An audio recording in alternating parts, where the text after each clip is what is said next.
This film is purely fictional. Please do not imitate it. Your like and subscribe are the motivation for me to update. Chapter 886. Travel through time, return to the past, and kill the creator god before he became a god? The robot pondered for 2 seconds, then shook its head slightly. That's impossible. We can't go back that far, and even if we could, we wouldn't be able to kill him when he was weaker. Is that so?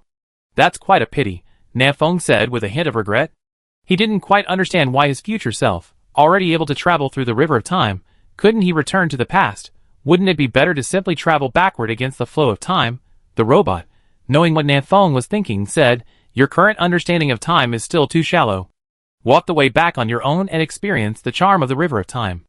Nafeng asked, "What about you?" The robot replied, "Our past has been corrected. Next, I'm heading into the even more distant future." Nafeng thought for a moment and then asked, "Will we still exist in the even more distant future?" The robot was silent for a moment, then affirmed, "Yes. As soon as I entered the river of time this time, I felt a pair of eyes watching us. The owner of these eyes must be our future selves." Nafeng smiled at this. Since super future Nafeng existed, it proved that Nafeng was the victor in the battle with the god of creation. He was the man with the last laugh. "It feels so good to be able to predict the future," Nafeng sighed, then said, "All right, you go talk to super future Nafeng. I figure out how to get back to my current time point here." "Okay." The robot uttered this word, then fell silent. Nafeng could feel the silver-white metal covering his body, as if it had instantly lost its soul, becoming inanimate. "Walking so fast?" Nafeng murmured. Then, "Wish me success. I hope I can defeat him." Then, Nanfeng's gaze fixed on the colorful river of time. If he simply followed this river, he would return to his own time point. But before returning, there was a time point Nafeng had to visit. That was the 5th day of the 3rd month of the 2nd year of the dragon calendar. This was the day Long Woody fell. He had to return to this time point to save Long Woody. "Brother Long, you never thought it would happen. Even after all these years of death, I, Nan, can still bring you back to life. This is the southern god." "Wow!" Nafeng howled excitedly, plunging headfirst into the river of time. But this river of time was far from as peaceful as it appeared. Previously, under the protection of future Nafeng, Nafeng hadn't sensed any danger. Now, alone in the river of time, he deeply realized how terrifying time can be. He felt dizzy, his memory was fuzzy, he couldn't distinguish between past and future, between virtual and real. Nafeng had only been in the river of time for a single second, and he already lost himself. Wait, had he really only been there for a single second? No, it could have been 10,000 years. This was the allure of the river of time. Time constantly washed over Nanfeng's body, transforming him into a newborn baby, a pile of bones, a frail old man, and a handsome man with 8-pack abs. Thankfully, the tactical robots covering Nanfeng's entire body prevented his body from being torn apart by time. At some point, Nanfeng's mind finally regained a sense of clarity.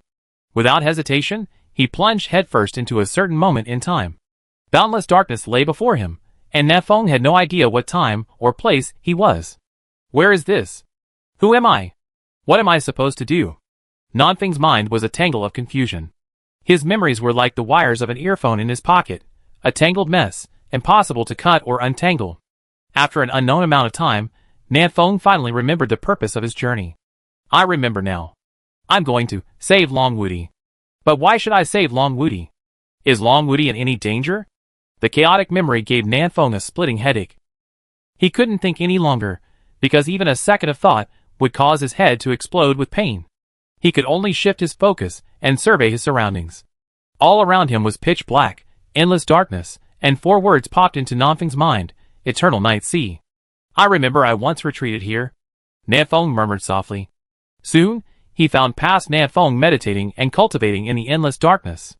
What time period was it? What danger had Long Woody encountered? Nafeng clutched his head in agony, searching his memory, but nothing came to mind. "I can't save Long Woody in my current state," Nafeng thought to himself. "Oh, I can tell past Nafeng to save Long Woody." Thinking of this, Nafeng immediately shouted to past Nafeng on the ground, "Go back! Go back quickly! Long Woody is in danger." But the current Nafeng was too weak. His peak level 47 strength wasn't enough to change history. Even his voice couldn't be fully transmitted back into history. So, in past Nanfeng's ears, he only heard, "Go back! Go back!" Who? Past Nafeng's nerves tensed, and he looked around warily. Seeing the other party's reaction, Na Feng quickly repeated, go back quickly, Long Wudi is in danger. Past Na Feng heard, go back quickly. This voice, exactly like his own, made Past Na Feng feel a little uneasy. Humph, playing tricks. Past Na Feng snorted coldly, pulling out the matter annihilation cannon from his backpack. Don't let me catch you, or you be in trouble. Can't even recognize his own voice. Na Feng was so angry that he wanted to curse. His past self was truly foolish. Unreliable, Na Feng gritted his teeth and turned once again, stepping into the long river of time. Brother Long, I have to go and save him myself. Stepping into the long river of time once again, the shreds of memory Na Feng had just sorted out became confused again. He drifted up and down in the long river of time, stumbling to another point in time. Where am I this time? Wait, what did I say again? And who am I? Na Feng wearily opened his eyes, only to find darkness still shrouded them. Pitch black clouds obscured the sky, not a single ray of sunlight able to penetrate. Na Feng saw a severely damaged city, split in two by a crack tens of thousands of meters long. Countless civilians within wailed, agonized, and wept. Outside the city, two powerful warriors were locked in a desperate battle. The terrifying energy unleashed by both sides sent ferocious beasts fleeing in panic from dozens of kilometers away. Na Feng looked closely, and saw that one of the two warriors in the duel was Xiao Luo, and the other was Little Karami, whose name he had forgotten. His chaotic memories gradually became clearer. Na Feng murmured softly, this seems to be the Sea Mall? Is this the battle where Xiao Luo broke through to level 45? Chapter 887. Having been washed over by the long river of time for so long, Nanfeng's body has undergone some strange changes. For example, right now, the life and death battle between Xiao Luo and Tao Jia seemed to Na Feng like a movie. And he was watching it on 2G. The movie sometimes froze, sometimes played at double speed, and sometimes suddenly played in reverse, as if an invisible hand were secretly dragging the progress bar. This chaotic, flickering image made Na Feng, who was already feeling unwell, vomit. Ugh, you? Na Feng squatted on the ground, retching violently. Not far away, past Na Feng, Xiaonan, and Hutong were watching the fight between Xiao Luo and Tao Jia. Xiaonan seemed to notice something, and her eyes shifted slightly, looking in Nanfeng's direction. But to her, there was only an empty space, nothing there. Xiaonan, what did you see? Past Na Feng noticed Xiaonan's strangeness and asked. Xiaonan pondered for a moment, then shook his head softly. Nothing. At this moment, in the ever-changing battle, a crisis suddenly arose. Die! Tao Jia seized Xiao Luo's weakness and launched a full-force whip at him. Xiao Luo, still at the peak of level 44 and unable to break through, had no chance of blocking this whip. This blow would kill Xiao Luo. Ha ha, I won't die. Past Na Feng shouted, his figure flashing in front of Xiao Luo, blocking the whip for him. Bang! The force of this whip cracked the dragon roar armor, damaging most of it. Na Feng, who was retching, looked up dazed, muttering at the scene. Who is this idiot? Why did he fly over to get whipped? This idiot looks like me. Na Feng stood up unsteadily. During his retching, he hadn't been idle either, constantly sorting through his chaotic memories, remembering quite a bit. That's right. Back then, he had used his physical body to help Xiao Luo block the fatal whip, giving Xiao Luo the opportunity to break through. How brave I was in the past. Na Feng sighed inwardly. He looked towards the center of the battlefield. Past Na Feng ignored Tao Jia and chanted to Xiao Luo, humans are inherently sentimental beings.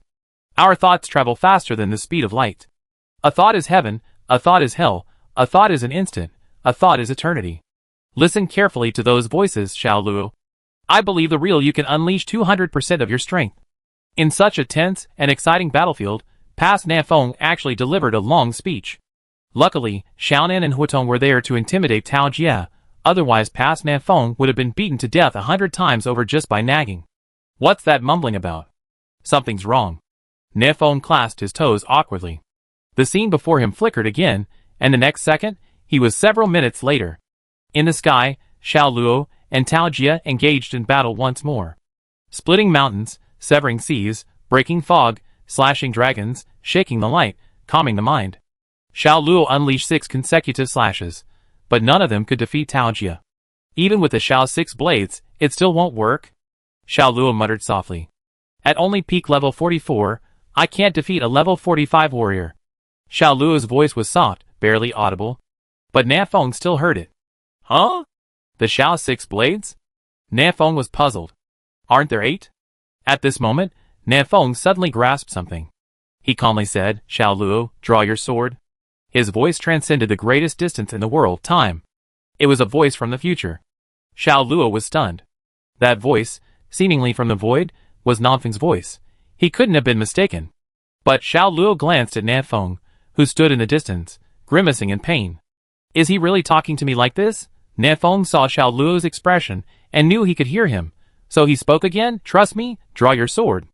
Draw your sword. Xiao Luo looked down at the 7-star thunder in his hand and slowly raised it. He felt the power of time. 2 extremely sharp sword techniques instantly appeared in his mind. Xiao Luo looked at Tao Jia's face and whispered, just now, I mastered 2 more sword techniques. Together with the previous 6, they are known as the Xiao 8 swords. If you can catch these last 2 of my sword techniques, I let you go. I won't break my promise.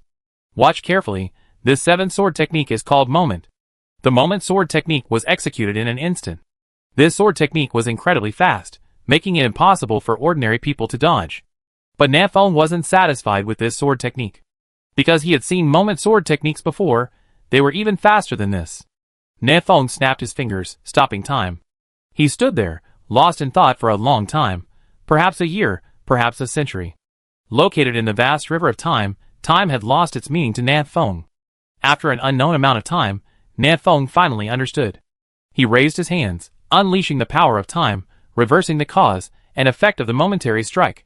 Before the blade was even unsheathed, the blade's energy had already struck the enemy. Snap! Another snap of fingers, and time began to flow. A flash of blade light. Before Tao Jia could reach him, a long gash had been lacerated across his chest. Tao Jia gritted his teeth and said coldly, what a swift blade, but this one isn't enough to kill me. Xiao Luo nodded gently and spoke, next is the 8th strike. Eternity. The blade's light pierced the sky, its power astonishing.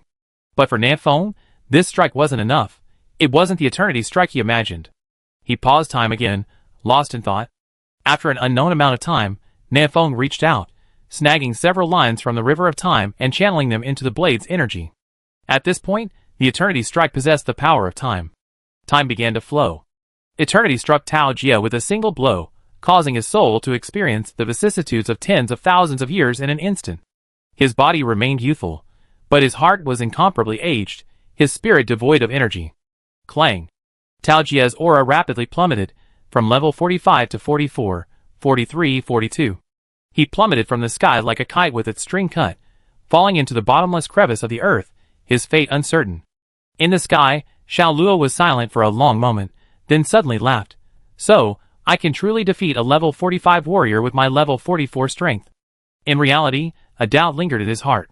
Did he truly defeat Tao Jia through his own skill? Probably not. After all, the voice had merely commanded him to draw his sword. And the 2 strikes, Moment and Eternity, were truly slashes he had personally made. How could this not be considered a victory through skill? Chapter 888. After Xiao Luo unleashed his eternal strike, the battle at Haishang City drew to a close. Nanfeng didn't linger at this point in time, but turned and stepped back into the river of time. Time continued to wash over Nanfeng's body. But Nanfeng's endurance was much stronger now. At least, he could spare a moment to think. The battle at Haishang City just now differed slightly from the one I remember, Nanfeng thought to himself. These differences manifested in details, like certain words and small gestures. The difference wasn't significant, but didn't this indirectly prove that history wasn't set in stone? I have the ability to modify history, Nanfeng said with certainty. So, I can save Long Wudi. With this thought in mind, Nanfeng moved forward even more resolutely. On the 5th day of the 3rd month of the 2nd year of the dragon calendar, Nan must go. He stumbled forward through the river of time, and every once in a while, he would step out of it to see what time frame he had reached. March 9th? No, I need to go back a bit. March 1st? No, I need to go forward a bit. Now it's March 5th? Finally here. Wait. This is the 4th year of the dragon calendar? I made the code, I took a big step. Nanfeng went in and out of the river of time, but strangely, he could never reach March 5th, year 2 of the dragon calendar. One step back was March 4th, one step forward was March 6th. This reminded Nanfeng of a water heater switch. Turning it left a degree would result in a 10th degree burn, turning it right a degree would result in frostborn, and there was no way to find the perfect balance. Such was the current state of time. After countless failures, Nefong gave up on reaching the 5th day of the 3rd lunar month, and instead returned to the 4th day of the 3rd lunar month in the 2nd year of the dragon calendar. At worst, I can wait here for a day. I have plenty of time. At this point in time, past Nefong and Xiaonan were still in the Eternal Night Sea, and naturally Nefong also appeared in this pitch-black sea. His body, washed away by time, began to experience various abnormalities again. Memory fuzziness, vomiting and diarrhea, hair loss. Nefong could barely bear these. But soon, the scene before his eyes began to jump around randomly, sometimes freezing, sometimes fast-forwarding, sometimes rewinding. The constantly flickering images and the chaotic memory gave Nefong a splitting headache, and he rolled over on the ground. After a long while, Nefong regained some consciousness, looked around dazedly, and muttered, "What time is it now?" He saw the gray sky and past Nefong sitting cross-legged on the ground not far away. A time appeared in his mind, June 12th, year 6 of the dragon calendar. I just rolled around a few times, and already 4 years have passed. Nefong stood up shakily and stepped into the river of time again, returning to March 4th, year 2 of the dragon calendar. His memory became confused again, his head ached, and he began to writhe on the ground. When he regained consciousness, he had arrived at February 1st, year 11 of the dragon calendar. Strange. Nefong, unconvinced, returned to March 4th, year 2 of the dragon calendar again. After repeating this process 7 or 8 times, Nefong finally determined that he would not reach March 5th. Why? What exactly happened on the 5th day of the 3rd lunar month? Why can't I go? Nefong's heart was filled with confusion. He felt a mysterious hand hovering over the 5th day of the 3rd lunar month. Every time Nefong tried to approach that day, he was mercilessly flung away.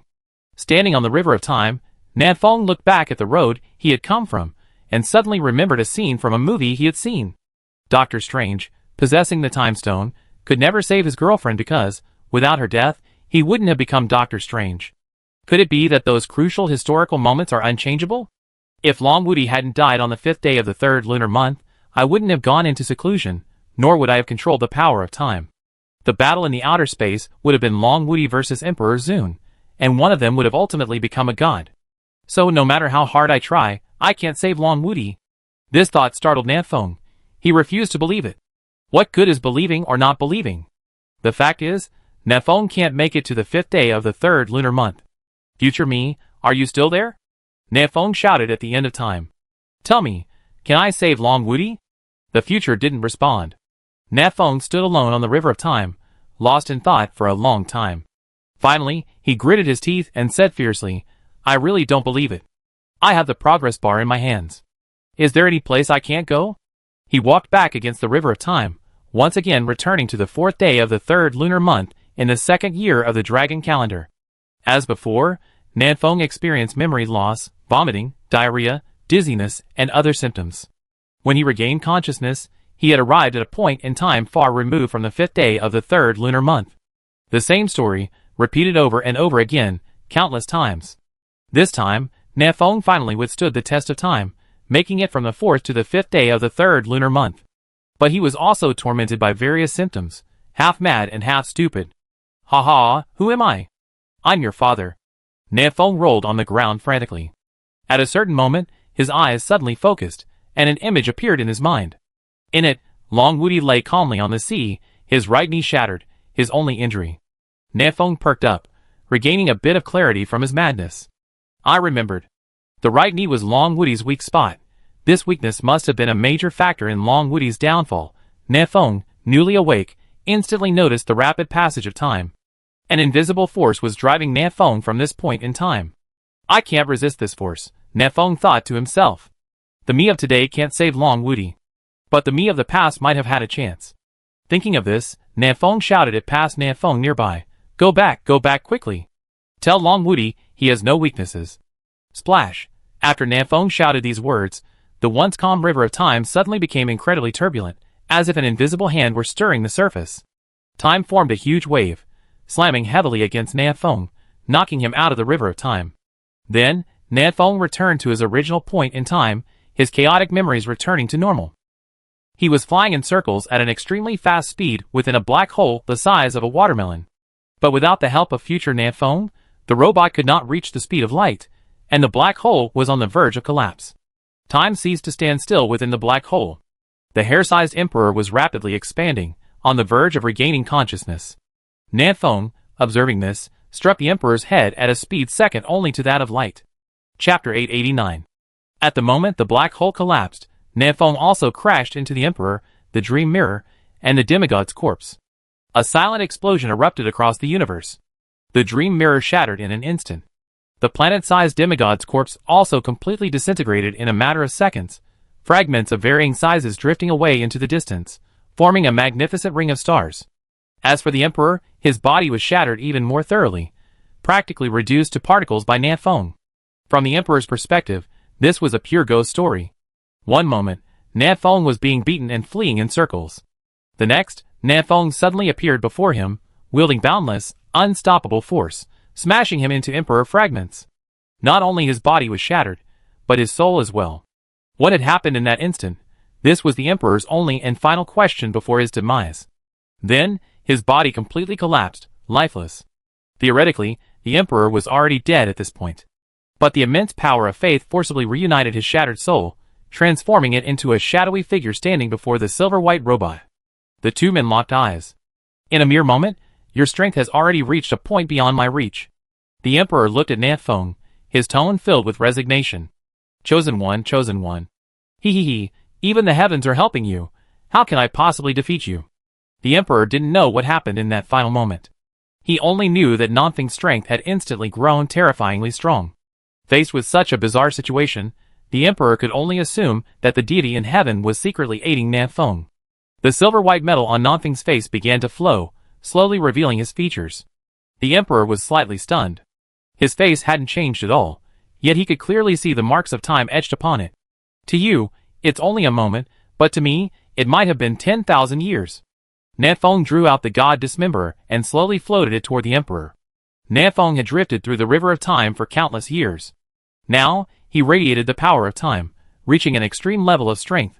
Forget the emperor, now reduced to a mere soul. Even the emperor at his peak would be no match for Nanfeng. It seems I've lost this battle, the emperor said with a hint of dejection. But soon, he let out a self-deprecating smile. Fortunately, you still have some bearing of a powerful warrior now. Losing to you is not shameful. Nanfeng paused, then said seriously, it is my honor to defeat you. In Nanfeng's heart, Emperor Zun was a worthy opponent. He was the most astonishing prodigy in the primordial world in hundreds of thousands of years. He was scheming, forgiving, and possessed a swagger that looked down upon the world. Even the incredibly mysterious book of antiquity inscribed the following sentence on the day Emperor Zun was born. In the year 259121 of the primordial calendar, the emperor's heart was born. It can be said that if there had been no chosen one, Emperor Zun would have become a legend in the primordial world. Nanfeng was deeply honored to have defeated such a powerful being. He raised the divine dismemberer and slashed at Emperor Zun with all his might. Using this weapon, capable of dismembering gods, to bid the emperor farewell, surely that's a sign of respect? The emperor, hands behind his back and head held high, welcomed death. At this moment, time seemed to slow down. The emperor spoke calmly. In your Blue Star culture, there's a saying. A person dies 3 times in their lifetime. When the heart stops and breathing ceases, this is biological death, the first death. When you're buried, with your family and friends mourning your departure, this is social death, the second death. The third death is when no one in the world remembers you, knows you, or understands you anymore. This is spiritual death, the so-called ultimate death. At this point, the emperor's lips curled up as he smiled. Nanfeng, as long as there are still living beings in the primitive world who remember me, I will not die. My people will continuously provide me with the power of faith. One day, I will live again and rise again. I hope that when I become a god, my opponent will still be you, not Siana. Nanfeng smiled and nodded. I wait for you someday in the future. The blade flashed, and the emperor's soul was chopped into countless tiny particles, which drifted across the universe. The emperor's heart had fallen. This scene, transmitted back to the primitive world by the Mother Mirror, was transmitted. The natives who witnessed this scene burst into tears. The emperor, whom they considered the strongest in the primitive world, had ultimately been defeated by the Chosen One. Is the Chosen One truly invincible? The faith of the natives was gradually crumbling. In the starry sky, the overwhelming power of faith slowly dissipated. Nanfeng stood silently, preventing the Creator God's system from absorbing this energy. For these powers believed in the Emperor, not him, Nanfeng. Forced absorption would be counterproductive. Nanfeng turned and looked at the Mother Mirror, which was still broadcasting light not far away. I smashed the demigod's corpse head first. The shockwave generated was powerful enough to crush a planet, yet your tiny mirror remained intact. Nanfeng said calmly. You're here, aren't you, Suyana? The live broadcast was interrupted at this point. Suyana, dressed in a long white dress, slowly emerged from the Mother Mirror, stepping through the void. What? You want to wait until I reach level 48 and then kill me? Nanfeng chuckled. But I'm not in a rush to level up right now. You didn't expect that, did you? Suyana shook her head and asked, I lost sight of you for a moment just now. Where did you go? Nanfeng raised an eyebrow, surprised that Suyana could even notice that. Really impressive. Does it matter where I went? Nanfeng asked. Indeed, Suyana said, without further questioning. I wait for you at level 48. With that, Suyana turned and was about to return to the mirror. Wait a minute, Nanfeng stopped Suyana and asked, what happened on the day Long Woody died? The day Long Woody died? Suyana was a little surprised. Long Woody had been dead for years. Why was Nanfeng suddenly asking this? What was the point, besides? Suyana didn't really want to recall what happened that day. Suyana said, if you beat me, I tell you. If you lose, you have no right to know what happened that day. Okay. Nanfeng nodded gently. I come find you. Don't worry, I won't keep you waiting too long. Chapter 890. Year 19 of the Dragon Calendar, September 19th, late at night. Nanfeng quietly returned to the primitive world. Passing over the falling Sun Empire, he found the entire empire shrouded in an atmosphere of sorrow. The Emperor's fall was a heavy blow to the people of the falling Sun Empire. Imagine, over 2,000 years ago, a group of aliens suddenly descended on Blue Planet and killed the greatest emperor of all time, Qin Shi Huang. Even if these alien rulers shouted about upholding freedom, equality for all, and weekends off, I'm afraid few would accept it. After all, different races are naturally repulsive to each other. Those who are not of my race must have different hearts. This is not just a saying. When you have a good life in the future, you will naturally forget the Emperor. The future belongs to the victors, Nanfeng murmured. He flew straight through the sky above the falling Sun Empire, and returned to South City. As if sensing Nanfeng's approaching presence, Xiaonan and Xiaoluo arrived on the city wall ahead of time, awaiting Nanfeng's return. Upon seeing Nanfeng, Xiaonan was the first to greet him, happily exclaiming, You took down the Emperor in just half a day. You're really getting better and better, brother. Nanfeng patted Xiaonan's head. Only half a day. But that was actually quite a long time. Xiaoluo also approached, staring at Nanfeng's face. You look much older. Nanfeng nodded. Perhaps. After all, I don't even know how old I am now. In the vast river of time, time is meaningless. What you think is a moment could be 10,000 years. Perhaps, by now, Nanfeng is already a monster tens of millions of years old.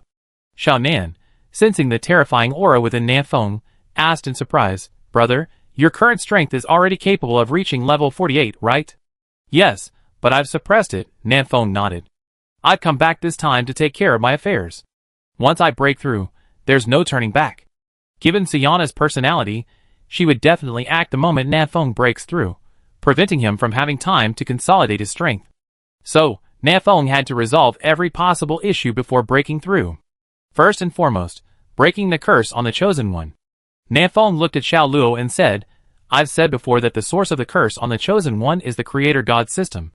In the 9-layered Demon Tower, I used my magic power to gradually erode the Creator God system. It took me hundreds of years to break the curse. At first, I thought I was powerful, but after the battle with the Emperor, I realized. It was indeed me. Xiaoluo was speechless. Nanfeng was actually right. He was indeed powerful, but not in his current state, but in his future state. You know, what is the core of the Creator God system? It's the Creator God's magic power. The so-called divine power. How could Nanfeng, a mere level 47, use his magic power to erode divine power? It's because his innate divine weapon contains another divine power, the divine power of future Nanfeng. Only divine power can fight divine power. At first, Nanfeng wanted everyone in Nancheng to go to the Gray Sky prison to slowly erode the Creator God system. 100 years in prison for 1,000 years of freedom. It was a bargain, no matter how you looked at it. But after a brief journey through time, Nanfeng belatedly realized that this method wouldn't work. Because the others lacked divine power, they could never infiltrate the Creator God's system. To remove the curse from them, Nanfeng had to intervene. Nanfeng said to Xiao Luo, I can hack into your Creator God's system and turn it into a cracked version. The pros: your lifespan will exceed 100 years, and you'll be able to have children normally.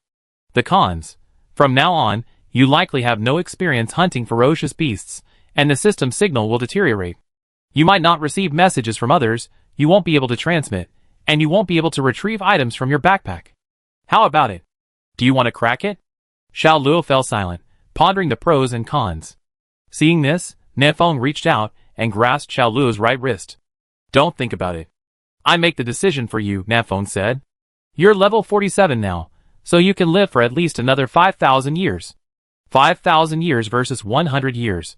What's there to hesitate about? You might as well not have the Creator God's system. After saying this, Nanfeng stared intently into Xiao Luo's eyes. Xiao Luo hesitated for a long time, then finally nodded slightly. Nanfeng, seeing this, forcefully crushed the tactical watch on Xiao Luo's wrist. From then on, Xiao Luo was no longer cursed by the Chosen One, and he enjoyed a lifespan as long as that of the natives of the primitive world. Huh? Nanfeng exhaled softly, smiling. 5,000 years. By the time he defeated the Creator God and returned to the primitive world, Xiao Luo, with his 5,000-year lifespan, should still be alive, right? And the brothers and sisters of Nancheng. Silver-white metal instantly covered Nanfeng's entire body. He spoke calmly, gather all the brothers and sisters of Nancheng. Tonight, I will lift the curse from everyone. This night was a night that would go down in history for Nancheng. The Chosen Ones were reborn, their lifespans leaping from a mere 100 years to hundreds, even thousands of years. With them protecting Nancheng, it meant that Nancheng would remain untouched for at least the next thousands, if not tens of thousands of years. The people of Nancheng could survive on this continent. The next day, Nanfeng found Lin Mimi. Nanfeng also wanted to lift the curse from the hundreds of thousands of Chosen Ones in Dragon City. This massive curse-lifting event lasted a full 7 days. During this period, many Chosen Ones from other countries rushed to Dragon City, hoping that Nanfeng could help lift their curses as well. Nanfeng rarely refused, except for a few with poor character. Removing the curses from so many Chosen Ones was no easy task for Nanfeng. Fortunately, his natal divine weapon possessed the divine power of future Nanfeng, which allowed him to cope. It wasn't until the 8th day that Nanfeng returned home exhausted and fell asleep. He slept for over 10 days, and when he woke again, it was already the 5th day of October. He left the hut, found Xiao Luo, and went with him outside the city. Why are you rushing to find me? Xiao Luo looked at Nanfeng with some confusion. Nanfeng took a deep breath and said, Draw your sword, strike me. Xiao Luo was stunned. Nanfeng, use your eternal sword, strike me. Before breaking through level 48, Nanfeng wanted to enter the River of Time once more, to visit the day when Long Woody fell. But without the help of future Nanfeng, he couldn't summon the River of Time on his own. So he needed Xiao Luo's help. Because Xiao Luo's eternal sword possessed the power of time. Chapter 891. Are you sure? Xiao Luo gripped the hilt of his sword with his right hand, and said in a deep voice, This strike of mine is quite powerful. Come on. Nanfeng stood calmly across from Xiao Luo. The most powerful aspect of the eternal strike is the power of time it embodies. But time happens to be Nanfeng's forte, so this strike poses little threat to him. Then be careful. Magic power flowed into clear light, and Xiao Luo raised his hand, slashing downwards. The familiar power of time within the sword energy resonated deeply with Nanfeng. Time seemed to stop at that moment. The sword energy before Nanfeng was no longer just sword energy, but an incomparably magnificent river of time. Come on! Nanfeng shouted, charging towards the River of Time. But how could one enter the River of Time simply by whim? Even Nanfeng, who had mastered the power of time, could not easily enter. Crash! Time unleashed a torrent of immense power, sending Nanfeng careening backward. Without future Nanfeng leading the charge, the River of Time self-defense mechanisms were sufficient to keep all living creatures out, including the present Nanfeng. Oh my god! They won't even let us in? Nanfeng shook his head, and a silver-white robot instantly possessed him. He sprinted at full speed, charging towards the River of Time once again. Crash! Crash! The vast waves of time surged, each higher than the last, piling up in a continuous barricade against Nanfeng's path. Charge! Nanfeng plunged forward, breaking through wave after wave. Faced with the endless waves of time, even if Nanfeng exerted all his might, he could only barely reach the edge of the river of time. Finally, at the moment his magic power was exhausted, Nanfeng was knocked unconscious by the vast wave of time, and it was unknown to what point in time he had fallen. Outside South City, Xiao Luo stared at the empty grassland ahead, a little dazed. Where was Nanfeng? Just now, Xiao Luo had slashed at Nanfeng with the eternal blade. He hadn't held back on this strike, using his full strength. According to Xiao Luo's thinking, Nanfeng's current strength far surpassed his, and taking the eternal blade would be no problem. Even if he missed, at most he would suffer minor injuries, no major problems. But the result now completely defied Xiao Luo's expectations. Nanfeng was gone.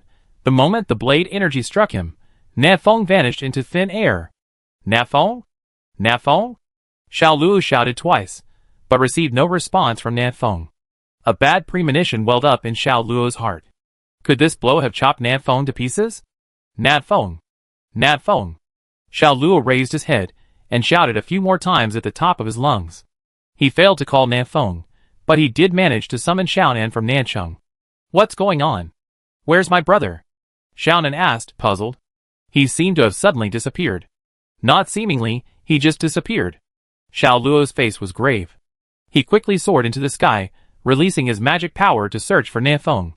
Xiaonan followed him up and asked, what happened? Xiao Luo, I chopped him off. Xiaonan, ? Xiao Luo briefly recounted what had happened. After listening, Xiaonan frowned and lowered his head in thought. A sudden disappearance.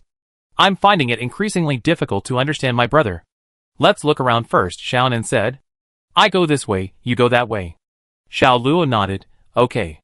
With South City as their center, the two flew off in different directions, searching for Nanfeng. They were relatively calm, not overly worried about Nanfeng being in danger.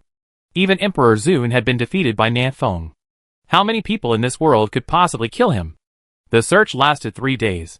In those 3 days, Xiaonan and Xiao Luo searched nearly every corner of the primordial world, but found no trace of Nanfeng.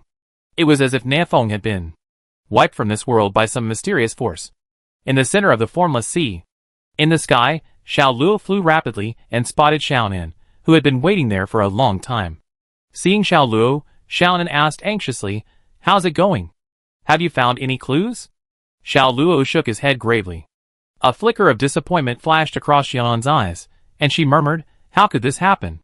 Who on earth could have taken Nanfeng away right under her nose? Could it be? Xiaonan raised her head in panic, gazing at the sky. What? Do you have a clue? Xiao Luo asked hurriedly. I'm not entirely sure. Xiaonan's tone was slightly hesitant. But who else could it be besides him? Is it really him? Why would him take Nanfeng away? Why would him be interested in a level 47 ant? Xiaonan's heart was in turmoil. After a long moment of contemplation, she made a bold decision. Xiao Luo, step back. Xiao Luo sensed something was amiss with Xiaonan, and quickly retreated over 10 kilometers. Huh? Xiaonan exhaled softly, and 9 multicolored stones appeared in her hands. I will use my peak power to peek into the entire world, Xiaonan thought to herself. If even I, at my peak, can't find my brother, then it must be he who did it. The 9 stones were slowly fusing together. If a level 48 expert were present at this moment, they would discover that these 9 stones, combined, formed exactly 2 god crystals. What do 2 god crystals mean? They represent 1 godhead. This little girl is a being capable of becoming a god at any moment. As the 9 stones merged, the entire primordial world began to tremble. This was a terrifying event. You must know that all the magic power of this universe is concentrated in the primordial world. The space here is extremely stable, and its walls are incredibly strong. Nanfeng's Star Destroyer cannon is powerful, easily capable of piercing a planet, but it absolutely cannot penetrate the primordial world. If the universe is an atom, then the primordial world is the nucleus, the core of the entire universe, the foundation. Only a power comparable to that of a god could shake this world. Xiaonan. So terrifying. 10 kilometers away, Xiao Luo gasped and retreated several hundred kilometers. At the same time, the space in front of Xiaonan shattered. Suyana, stepping into the air, shouted in astonishment, are you crazy? Suyana panicked. If Xiaonan became a god at this moment, then attracted his attention and had his godhood taken away, then Suyana would never have a chance to defeat him. What on earth was Xiaonan trying to do? Brothers gone missing, Xiaonan looked at Suyana. Maybe he took him away. Suyana was speechless. Let's not talk about whether it was him. Even if it was him, what can you do? Yes, even if it was him, so what? What could he do? Xiao Nan was instantly confused. After all, she still didn't have the courage to face that almighty god. Just as Xiao Nan hesitated, the distant voice of the south wind reached her ears. Xiao Nan, don't be nervous. She stopped abruptly in mid-sentence. Xiao Nan hurriedly said, hello? Brother? Hello? Are you still there? What's wrong? After about 7 or 8 seconds, the south wind's voice rang out again, in seclusion. Oh! So he's in seclusion. Xiao Nan let out a long sigh and separated the 9 stones. Great! I can live again! Xiao Nan smiled happily. Chapter 892. Southwest of the Sun and Moon Mountains, a muddy dirt road cuts through dense undergrowth. At this moment, 10 burly men quietly entered the undergrowth and crouched on either side of the road, ready to rob someone. Hey guys, can you all hear me? The leading man asked in a low voice, mobile phone in hand. Number 1 got it. Number 2 got it. Number 3. 9 steady voices rang out from the mobile phones, their tone firm and powerful, like those of well-trained soldiers. Very good, the leading man said gravely. When the dark bird appears, do not act rashly. Follow my instructions. I wait for the dark bird to reach the right location and shout, Demacia. Then you will all rush out of the brush, knock the dark bird unconscious, and bring it back to South City. Understand? The other 9 men seemed a little speechless at the slogan Demacia. But the captain's orders were undeniable, and the 9 men responded in unison, understood. The leading man nodded in satisfaction, tucked his cell phone into his pocket, and took out a long, gleaming golden staff, grasping it in his hand. This man was none other than Huang Yuanming. As for the other 9, they were, of course, members of his flying general special forces. The 10 of them remained hunkered down in the bushes for an entire day. During this time, not even a passing villager, let alone a dark bird, had passed by. This only made Huang Yuanming wonder. Would anyone really walk on this dirt road? What's going on? Huang Yuanming pulled out his cell phone and asked, Is our intelligence wrong, or has the Hades bird spotted us and taken a detour? The 9 team members didn't respond, as they didn't know what was going on. Just as the atmosphere was becoming somewhat awkward, a ferocious figure descended from the sky, landing heavily on the dirt road. Huang Yuanming's eyes lit up. The Hades bird, here they come. Demacia. Huang Yuanming roared, leaping from the bushes, his long staff raised high, and struck the man lying in the middle of the road. Demacia. The other 9 team members didn't hesitate either, shouting Demacia as they rushed out of the brush. What the hell? Nafeng was a bit stunned. 10 burly men suddenly jumped out of the nearby brush, shouting Demacia. Anyone would have been stunned. What are you doing? Nafeng remembered that he had just been forcing his way into the river of time, only to be knocked unconscious by the immense wave.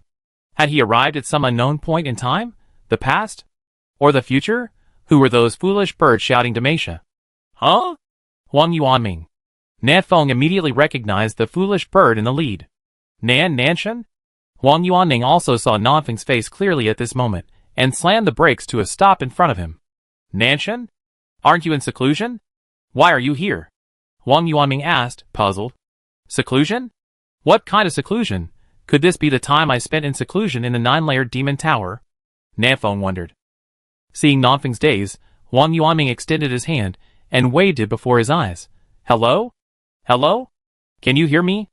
Nanshan, are you here to help us catch the Hades bird? A Hades bird? What the hell is a Hades bird? Yeah, Nanfeng replied casually. Hey, give me a hand. I'm stuck and can't get out. After falling from the sky, Nanfeng's lower body sank into the earth. His energy, strength, and magic-awe had all been depleted battling the tidal wave of time. He was so weak that even moving a finger was a struggle. Seeing this, Huang Yuanming quickly reached out and pulled Nanfeng out. He muttered in confusion, Nanshan, you're a little strange. Before your retreat, you could even defeat the Emperor. How come you can't even break a sweat now? Does retreat weaken you? Fight? Defeat the Emperor? Nanfeng was stunned. He stared at Huang Yuanming and asked in a deep voice, what year, month, and day is it now? Huang Yuanming was a little confused. He didn't understand why Nanfeng asked this, but he still answered seriously, it's January 13th, Dragon Calendar Year 20. The day after tomorrow is the Lantern Festival. Do you want to come back and have dinner with the brothers? Dragon Calendar Year 20, January. Nanfeng calculated the time in his mind. About 3 months had passed since Xiao Luo had slashed him. Had I been swept into the future by the huge wave of time? Nefeng scratched his head. What had happened in the past 3 months, and why was Huang Yuanming here? Nefeng looked at Huang Yuanming and asked, "You just mentioned catching the Hades bird. What is a Hades bird? Is it a ferocious beast?" "No," Huang Yuanming explained. "The Hades bird belongs to the Lord of the Underworld." Splash, splash. The sound of waves echoed in Nanfeng's ears, drowning out Huang Yuanming's subsequent words. Nefeng looked up, startled, at the sky. The multicolored waves of time surged toward him. Nefeng suddenly realized, for the river of time, his presence at this point in time was a mistake. He didn't yet possess the ability to travel through time. To rectify this mistake, the waves of time surged forward, carrying Nefeng back to the point in time where he should have been. Nefeng watched Huang Yuanming's mouth open and close, but heard no sound, speechless. "Oh, river of time, can't you just let me hear this sentence? I really want to know who the Lord of the Underworld is." Splash! The waves crashed, sweeping Nefeng away. "Hey, where's he?" Huang Yuanming was stunned by Nanfeng's sudden disappearance. He looked around in confusion, muttering, "The southern god is really strange today." From Huang Yuanming's perspective, Nefeng was indeed quite strange. It was like, you're working hard on something, but your friend suddenly skydives and plants himself in the soil, pretending to be a tree. You chatted with him for a few words, but before you could finish, he suddenly called a taxi and left. It was strange. "Forget it, I don't understand the world of the great god," Huang Yuanming muttered. "Let's first tell Luoge and the others about Nanshin's release." He opened the interface and sent a message to the handsome guy's group. But a red exclamation point popped up, indicating that the message failed to send. "This damn place, the signal is so bad," Huang Yuanming cursed. "My backpack hasn't opened for 6 days. Where are my 2 billion copper coins?" Beside Huang Yuanming, a team member's eyes narrowed, looking east, and shouted, "Captain, it's the Hades bird." Huang Yuanming instantly entered combat mode, waving his staff in a single-handed fashion and shouting, "Brothers, charge! For the Horde! For the Alliance! For honor of kings!" To the east, a sweet, soft chuckle echoed, "Why not for Demacia?" Hearing this, Huang Yuanming paused, staring blankly at the woman in red before him. The huge waves carried Nefeng, intent on carrying him to the right place.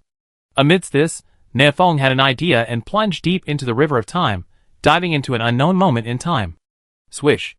Nefeng suddenly appeared on a city street. Amid the bustling crowd, few noticed his sudden appearance. Is this still the future? Nefeng wondered. At that moment, a puzzled voice called from behind Nefeng, "Uncle Nan?" Nefeng turned around and saw 2 young boys, Long Yuan and this. I forgot his name, hello? Seeing these 2 little ones, Nefeng was certain. This was still the future. Long Yuan and Di Fan exchanged a glance, somewhat surprised by Nanfeng's sudden appearance. "Uncle Nan, aren't you in seclusion? Why are you here?" Long Yuan asked. "Seclusion? Another seclusion? Who on earth is spreading rumors that I, Nan, am in seclusion? I wasn't in seclusion at all. I was simply swept away by time." Chapter 893. I've been in seclusion for too long and feel a bit stuffy. I'm coming out for some fresh air. Nefeng scratched his messy hair and asked casually, "Little Long Yuan, what year, month, and day is it now?" "Today?" Long Yuan thought for a moment and replied, "It's the 9th day of the 12th month of the 19th year of the dragon calendar." "What's going on?" Nefeng waved his hand. "Nothing, just asking." He silently sorted out the timeline in his mind. Today is December of the 19th year. In other words, this moment occurred between Xiao Luo attacked me and Huang Yuanming ambushed me. No, Huang Yuanming ambushed the underworld bird. I, Nan, just happened to be passing by. Speaking of the underworld bird, Nefeng looked at Long Yuan. "Have you heard anything about the underworld lord during this time?" Long Yuan shook his head. "No. It's as if this person doesn't exist. There's absolutely no information about him." "So mysterious?" Nefeng frowned slightly. After his victory over the emperor, Nancheng and Longcheng had become the most powerful forces in the primordial world, effectively dominating the world. Longcheng's intelligence network spanned the globe, even knowing exactly how many eggs a hen had laid that day. How could such a formidable force be unable to find a single individual? Could it be that the so-called Lord of the Underworld has transcended the 3 realms, and is no longer within the 5 elements? Nefeng pondered. Perhaps we should change our approach. If we can't find the Lord of the Underworld, then we can look for those close to him. Long Yuan, contact Xiao Luo and have him investigate someone called the Underworld Bird. Okay, Long Yuan agreed, then asked, puzzled, Uncle Nan, why don't you contact Master yourself? Nefeng turned around, watching the giant wave of time approaching behind him. He said helplessly, Uncle Nan, I need to continue my retreat. I leave this little matter to you. Remember? Before he finished his words, the giant wave of time swept Nefeng away. He disappeared in the bustling streets in an instant. Huh? Leaving so soon? Long Yuan looked around, but could not find any trace of Nefeng. Beside Long Yuan, Di Fan, who had been silent until then, suddenly spoke. Don't you think it's a little strange? Long Yuan frowned slightly. What's strange? Di Fan said. He left before he could even finish his words. Isn't that strange? It feels like he didn't leave on his own, but was dragged away by something. Long Yuan was startled. Are you saying something is chasing Uncle Nan? Although Long Yuan believed that Nefeng was invincible, and no living creature could kill him, but in matters like this, it's better to believe it than not. It's always better to be cautious. Long Yuan immediately pulled out his cell phone and called Xiao Lu to tell him the news, mentioning the nether bird. Xiao Lu asked, Where are you? Long Yuan replied, I'm currently in Nonglin City, northwest of the Haoyu Empire. Di Fan and I are planning to depart from here, traversing the Sun Moon Mountains and heading towards the fallen Sun Empire. We also visit the City of the Dead when we pass the ruins of Flowing Cloud City. Xiao Lu pondered for a moment. The Sun Moon Mountains are quite dangerous. You can handle it, but Di Fan probably can't. I find some people to protect you and investigate the nether bird while we're there. Long Yuan glanced at the level 26 rookie beside him and nodded. Okay, thank you, Master. After hanging up the phone, Long Yuan said to Di Fan, Master is worried you be in danger in the Sun Moon Mountains, so he sent some people to protect you. Di Fan raised his head proudly. No need. I traversed the Sun Moon Mountains twice alone last year. Why would I need protection? Oh, Long Yuan laughed. Alone? Without a mount? Di Fan ignored him, pretending not to hear. He had indeed traversed the Sun Moon Mountains twice last year, but both times he rode a Thunder Beast. The Thunder Beasts were the exclusive mounts of the Di family, representing the Emperor's dignity. Even the Floating Cloud Beast, the overlord of the skies in the Sun Moon Mountains, dared not attack the Thunder Beast, turning a blind eye and letting it fly. Of course, this was only true 3 months ago. Now that the Emperor is dead, anyone who dares to ride a Thunder Beast in the Sun Moon Mountains will be beaten to death by the Thunder Beast. The Sun and Moon Mountains were indeed extremely dangerous, and Long Yuan couldn't guarantee he could keep an eye on Di Fan at all times, so he naturally accepted Xiao Luo's suggestion. I just don't know who Master will call, Long Yuan muttered softly. Just then, a dark figure suddenly appeared before Long Yuan and the others. Hey, Flying General Huang Yuanming is here. Huang Yuanming danced with his staff and laughed. Uncle Huang? Long Yuan smiled at the sight of Huang Yuanming. Uncle Huang, is your foot massage parlor down lately? How did you find the time to come here? What nonsense are you talking about? Huang Yuanming spat on the ground a few times. I've been expanding my business lately, and since there's no branch of my Huang family foot massage center in Nonglin City yet, I came here to investigate and see you guys. Oh, and Brother Luo also asked me to investigate that dark bird. What is a dark bird? Is it a ferocious beast? I don't know either. On the other side, the great wave of time swept Nafeng away once again, attempting to return him to the correct time point. But the Nafeng of this time was no longer the same Nafeng as before. Before, he was a landlubber, forced to follow the great wave of time. Now, he had learned to doggy paddle, and could offer some resistance to the waves. For example, at this moment, with a single thought, Nafeng emerged from the river of time, arriving at some unknown time point. Okay, let's confirm the time first. Shit, the end of the world? Nafeng was about to ask someone about the time when he realized the earth was shaking violently. Mountains crumbled, trees snapped, volcanoes erupted, tsunamis roared. The entire primordial world trembled, as if it could explode at any moment. What time point have I arrived at?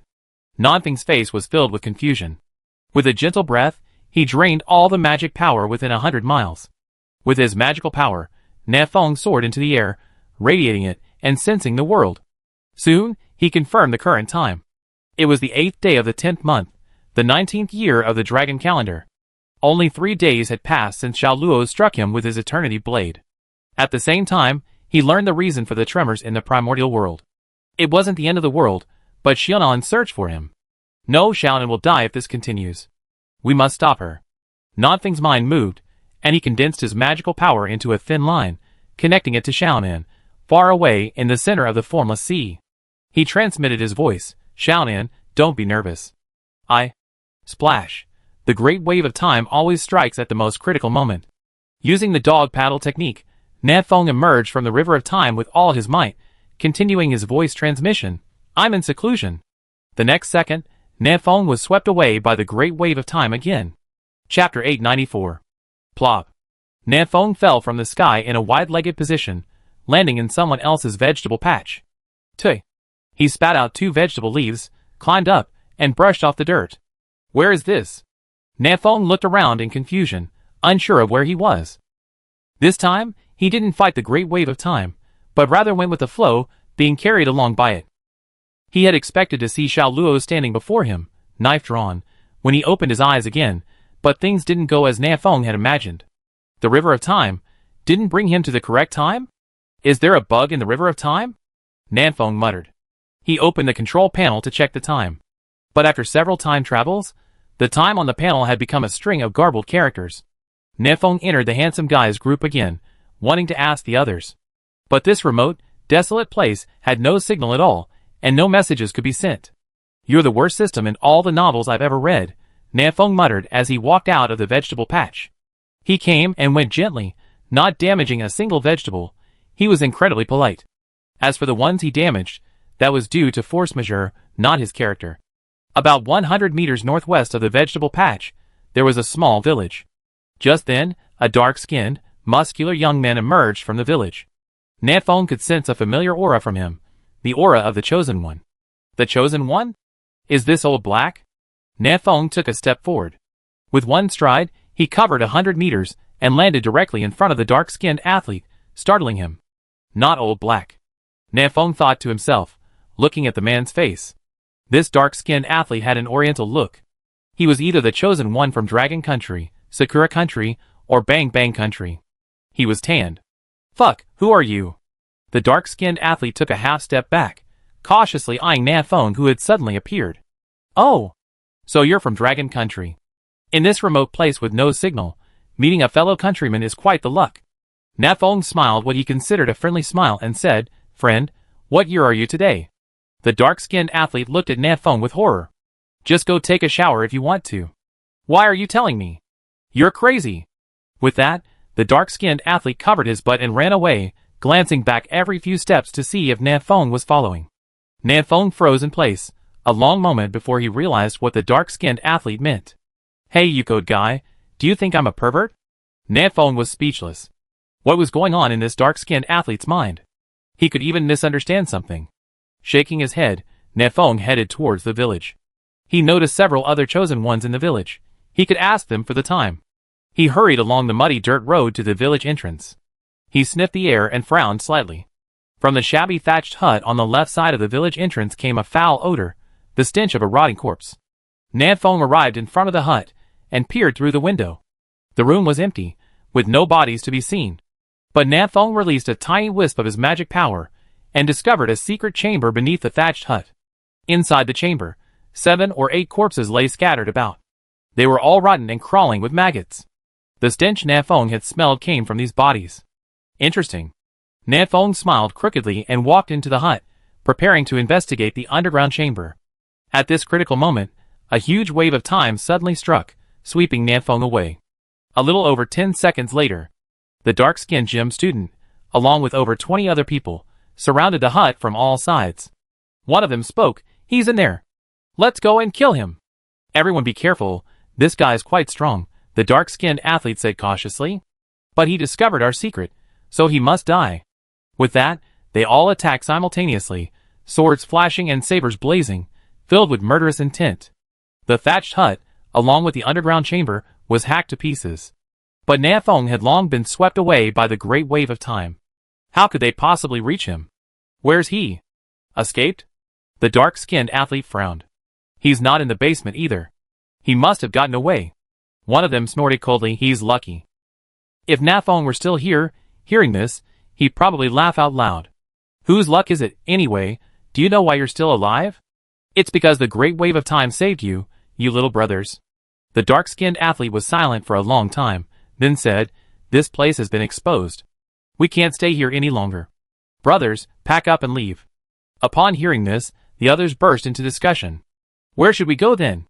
We need to go somewhere far away from Dragon City, otherwise we'd be in danger. How about the Hallyu Empire? I heard that's Tsinghua's territory, and Dragon City can't reach there for the time being." "That makes sense. Let's go to the Hallyu Empire. Then, boss, should we continue our business?" The dark-skinned athlete sneered and nodded vigorously. "Of course we should continue. Not only that, we should expand and strengthen it. Because in the Hallyu Empire, Inghua will take the blame for us. There must be a bug in the river of time." Nefeng thought silently. After meeting the dark-skinned athlete, Nefeng traveled through time more than a dozen times, but never returned to the day Xiao Luo choked him. At what point in time should Nefeng exist now? The river of time seemed unclear. Splash! The waves surged, and Nefeng, drifting with the current, entered another unknown point in time. The moment he landed, Nefeng hid behind a tree, carefully observing his surroundings. After more than a dozen previous time travels, Nefeng had discovered a pattern. As long as he avoided contact with other beings, he could remain at this point in time for a long time. Simply put, don't interact with other beings, don't interfere with the normal course of things, and the river of time will leave him alone. Now, Nefeng was just a spectator. Let's see what interesting things will happen at this point in time. Nefeng donned his tactical robot, and the silver-white metal instantly turned transparent, obscuring his presence. He soared into the sky, surveying the world with a detached mind, observing the creatures of the world. Then, Nefeng saw Long Yuan and Di Fan being hunted by a group of people. Chapter 895. On a rugged path within the Sun and Moon Mountains, Long Yuan was galloping, carrying Di Fan. Behind them, over 20 masked men were hot on their heels. Long Yuan turned and shouted, "Why are you chasing me?" The masked men remained silent, simply quickening their pace. Long Yuan shouted again, "Who are you?" The leading masked man threw a kitchen knife and muttered, "You talk too much." The knife flew past Long Yuan's body and pierced a block of granite weighing over 10 tons. Boom! The granite was split in two by the knife, crashing to the ground with a thud. A mere casually thrown knife could pack such a punch. Di Fan was secretly horrified by the sight. It seemed the masked men behind him were not to be underestimated. Since we can't escape anyway, we must get all the answers we need to. Long Yuan turned calmly and continued, "Let me guess, are you the Underworld Lord's men?" "Quite clever, guessing our identities so quickly," the masked leader sneered. "They really are the Underworld Lord's men." Long Yuan thought to himself. He and Di Fan had only been in the Sun and Moon Mountains for half a day, and the Underworld Lord's men had already found us so quickly. It seems he truly has spies close to him. Noticing Long Yuan's silence, the masked man muffled his words. "Since you know you can't escape, why are you still struggling? Come back with me quickly, and you might be able to save your life." Long Yuan paused, and slowly turned his head. "When I say you can't escape, I mean you can't." With that, Long Yuan slapped Di Fan on the back, sending him flying hundreds of meters. Then, with the gait of a dragon and a tiger, he charged towards the masked men with all his might. Soon, a continuous chorus of ghostly howls and wolf-like howls echoed from the forest path. "Ah! Oh! Ah!" The strongest of these masked men was only level 43. How could they be a match for Long Yuan? Long Yuan's escape was merely a prank, a way to trick them and get their way. Seeing Long Yuan's heroic prowess, the masked leader immediately broke out in a sweat. "Oh my god! This is a dead end." But he was no ordinary man, and he quickly devised a plan. "Hold this guy back while I capture the other one," the masked leader roared, striding towards Di Fan. Long Yuan glanced at him and said with a smile, "If you can capture Di Fan, I leave you to your own devices." The masked leader was stunned. Oh my god, such a good thing is possible? If he wasn't mistaken, the other boy was only level 26, a calamity among noobs. Wouldn't capturing him be easy? No, it's not that simple. Looking at Long Yuan's half-smile, the masked leader's heart sank. There's a trick, definitely a trick. That other boy was probably also a top-notch expert. With this thought, the leader turned and ran deep into the dense forest. As he fled, he shouted to his brothers, "Brothers, this is a tough one. Run!" Unfortunately, his brothers had all been knocked to the ground by Long Yuan, wailing and unable to escape. The masked man gritted his teeth and said, "Brothers, wait for me. I get some help." At the same time, Wang Yuanming, who had been secretly protecting Long Yuan, silently retracted his long staff and let the masked leader leave. These masked men were weak, clearly just a bunch of underlings, of little value.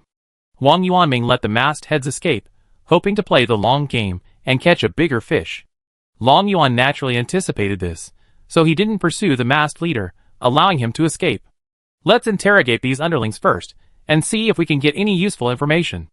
Wang Yuanming leaped down from the tree and joined Long Yuan, beginning to interrogate the collapsed masked men one by one. Di Fan was also busy, hurrying over to help. The interrogation quickly yielded results, but the results were somewhat disappointing. These masked men came from different cities. Some were yellow-haired, some were thugs, and some were assassins. They didn't know each other, and their abilities varied widely. 2 weeks ago, they all received a mission in their respective cities with a very high commission. The mission was to travel to the Sun and Moon Mountains and hunt down 2 young men of low ability. They didn't even know their names. The commission was high, the mission easy. Who could resist such a temptation? So, these yellow-haired thugs trekked to the Sun Moon Mountains, gathered there, and waited for Long Yuan and Di Fan to appear. Long Yuan fell into deep thought. So, they knew I was coming to the Sun Moon Mountains half a month ago? But I only told Master about this. Wait. Are you suspecting Luo Ge? Wang Yuanming looked at Long Yuan in shock. You're so bold. You even dare to suspect your master. Long Yuan said seriously. Of course, I wouldn't suspect Master. But besides Master and me, you're the only one who knows about this, Uncle Huang. Uncle Huang, could it be that you? Wang Yuanming raised his long stick and whacked Long Yuan on the butt. I think you're itching for trouble. Protect the Emperor, protect the Emperor. Long Yuan nimbly dodged the stick and scurried away. Wang Yuanming shook his head and smiled. On the ground, a yellow-haired man secretly raised his head, sized up Wang Yuanming up, and whispered, Are you Boss Huang? Oh! Wang Yuanming looked at the yellow-haired man, raising an eyebrow slightly. Do you know me? The yellow-haired man nodded quickly. I do. I had a foot massage at the Huang Family Bath Center in Wukong City last year. You were there, and I remember you kept touching the technician's hand. Nonsense! Wang Yuanming grabbed the long stick and shouted, Stop spreading rumors here. Take this. The yellow-haired man was horrified and shouted, Boss Huang, spare me. I have information, important information. The long stick hovered above the yellow-haired man's head, ready to fall at any moment. Wang Yuanming asked coldly, What information? Wang Mao swallowed and said, They haven't seen the person who issued the mission, but I have. Oh! Wang Yuanming raised an eyebrow. You know what? This information is quite important. Tell me, what does the person who issued the mission look like? Wang Yuanming asked. I didn't see him. Wang Mao scratched his head awkwardly. Seeing Wang Yuanming's expression gradually darken, Wang Mao quickly added, The man was wearing a black robe, a black hood, black boots, and black gloves. He was all black, even his face, so I couldn't see him clearly. Oh, and by the way, that guy has a very important characteristic. He walks silently. Wang Yuanming frowned and pondered. This thought lasted for over 10 minutes. The yellow-haired man on the ground finally couldn't help himself and asked cautiously, Boss Huang, can this information save my life? Wang Yuanming glanced at him and nodded, Get lost. Thank you, Boss Huang. Wang Mao was overjoyed, tumbling and crawling towards the outskirts of the Sun and Moon Mountains. Wait. Wang Yuanming suddenly thought of something and called out to Wang Mao again. Wang Mao was startled. Boss Huang wouldn't go back on his word and kill me to silence me, would he? He turned around and saw Wang Yuanming speaking seriously. I wasn't touching the technician's hands. I was teaching them massage techniques. Do you understand? Wang Mao nodded repeatedly. I understand. I understand. That's enough. Get lost. Chapter 896. Yellow Hair scrambled towards the outskirts of the Sun and Moon Mountains. He secretly congratulated himself on his experience and recognition of Boss Huang, otherwise he might have lost his life right here. Daily foot massages were indeed the right thing to do. Yellow Hair could now proudly declare, My life is thanks to the owner of the foot massage parlor. What a shame! Foot massages aren't covered by medical insurance. Otherwise, he wouldn't have taken on such a dangerous mission for such a small sum of money. That little brat's strength just now was truly terrifying. I couldn't even withstand a single blow from him, Yellow Hair thought to himself. No wonder the man in black robes said this was an impossible mission. Of the more than 20 people who took on the mission, only Yellow Hair had seen the person who had issued it, a man dressed in a black robe and black gloves, Even his face and teeth were black. The reason Yellowhair had met the man in black robes wasn't because of his strength, but because he had assigned him a special mission, Mission 2. Although Mission 1 failed, I've completed Mission 2, Huang Mao thought happily, his steps becoming much lighter. Now, he just had to return to the city, and wait for the black-robed man to find him.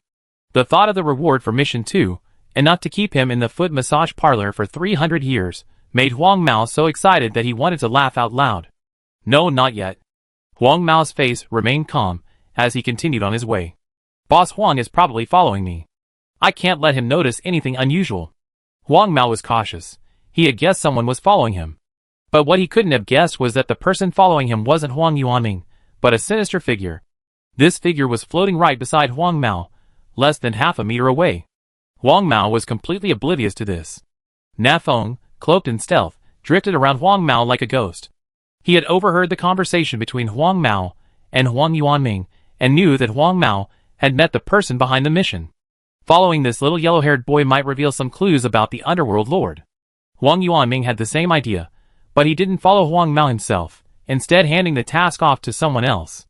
The Underworld Lord's true strength was still unknown, but it was generally believed that he was a powerful being of level 46 or above. Huang Yuanming wasn't strong enough to deal with the Underworld Lord, so he turned around and handed this dangerous task to Xiao Luo. Na Feng, cloaked in stealth, looked up at the clouds and saw Xiao Luo hiding in a patch of cloud, gazing down at Huang Mao from above. He shouldn't be able to detect me, Na Feng thought silently. Na Feng felt that there were only 3 living beings who could see through his invisibility. It was unclear whether one of them could even be considered a living being. Xiao Luo definitely wouldn't be able to detect him, and neither would the Underworld Lord. As long as no one noticed his presence, he wouldn't have any contact with the living beings of this time point, and the River of Time wouldn't harm him. Then, it would only be a matter of time before Na Feng found the Underworld Lord.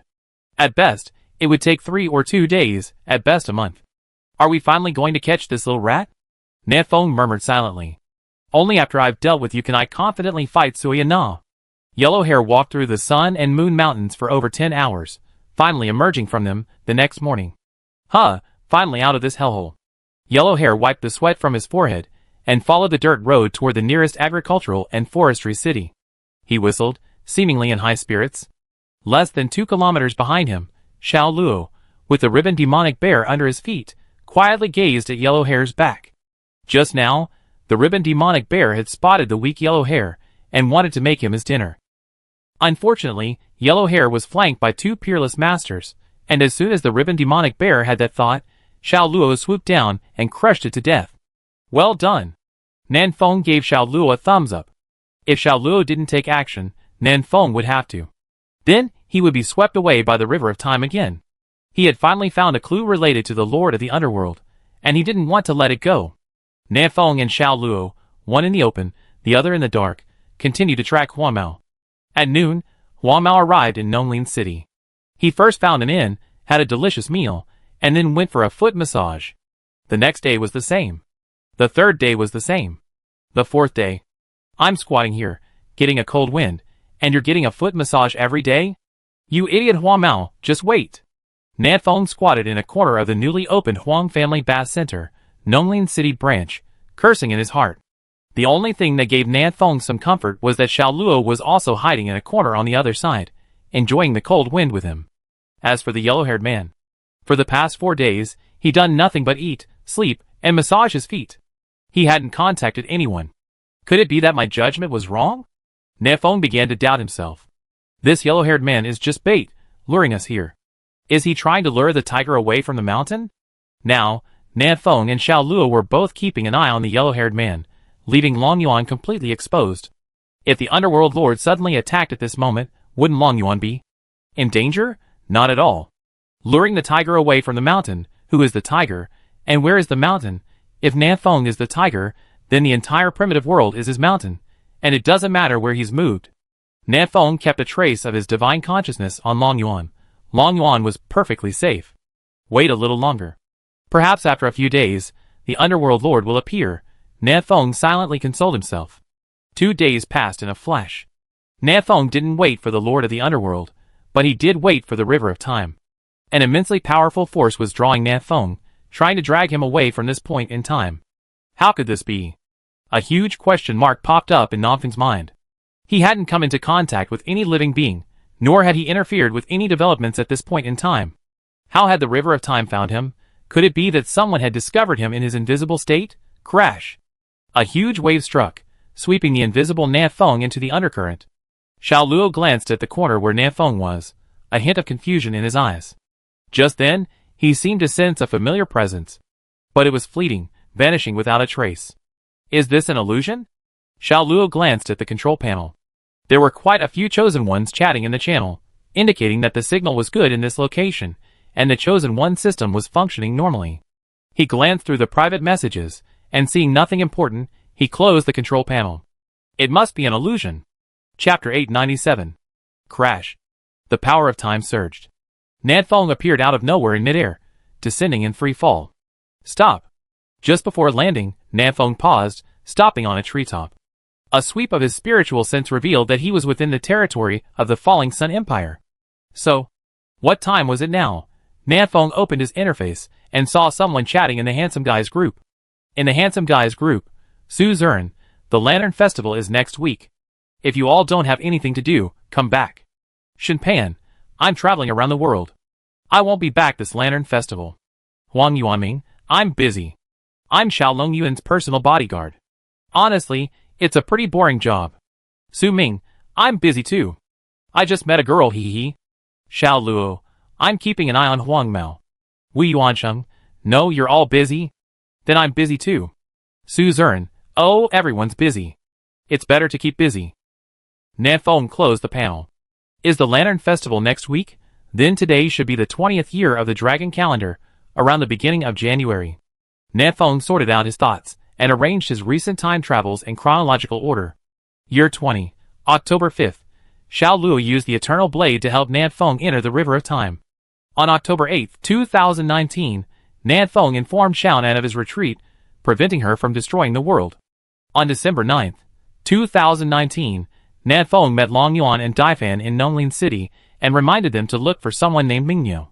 On December 19, 2019, Long Yuan was hunted by a group of noobs in the Sun and Moon Mountains. For the next 7 days, Nanfeng tracked Huang Mao. Year 20, early January, right now. Year 20, January 13th, met Huang Yuanming on an unnamed side road. He said he was capturing the underworld bird. At an unknown time, met a dark-skinned athlete who looked like Zero. In a few days, Huang Yuanming will go capture the underworld bird. But judging by what he just said in the group chat, it seems he hasn't found any trace of it yet.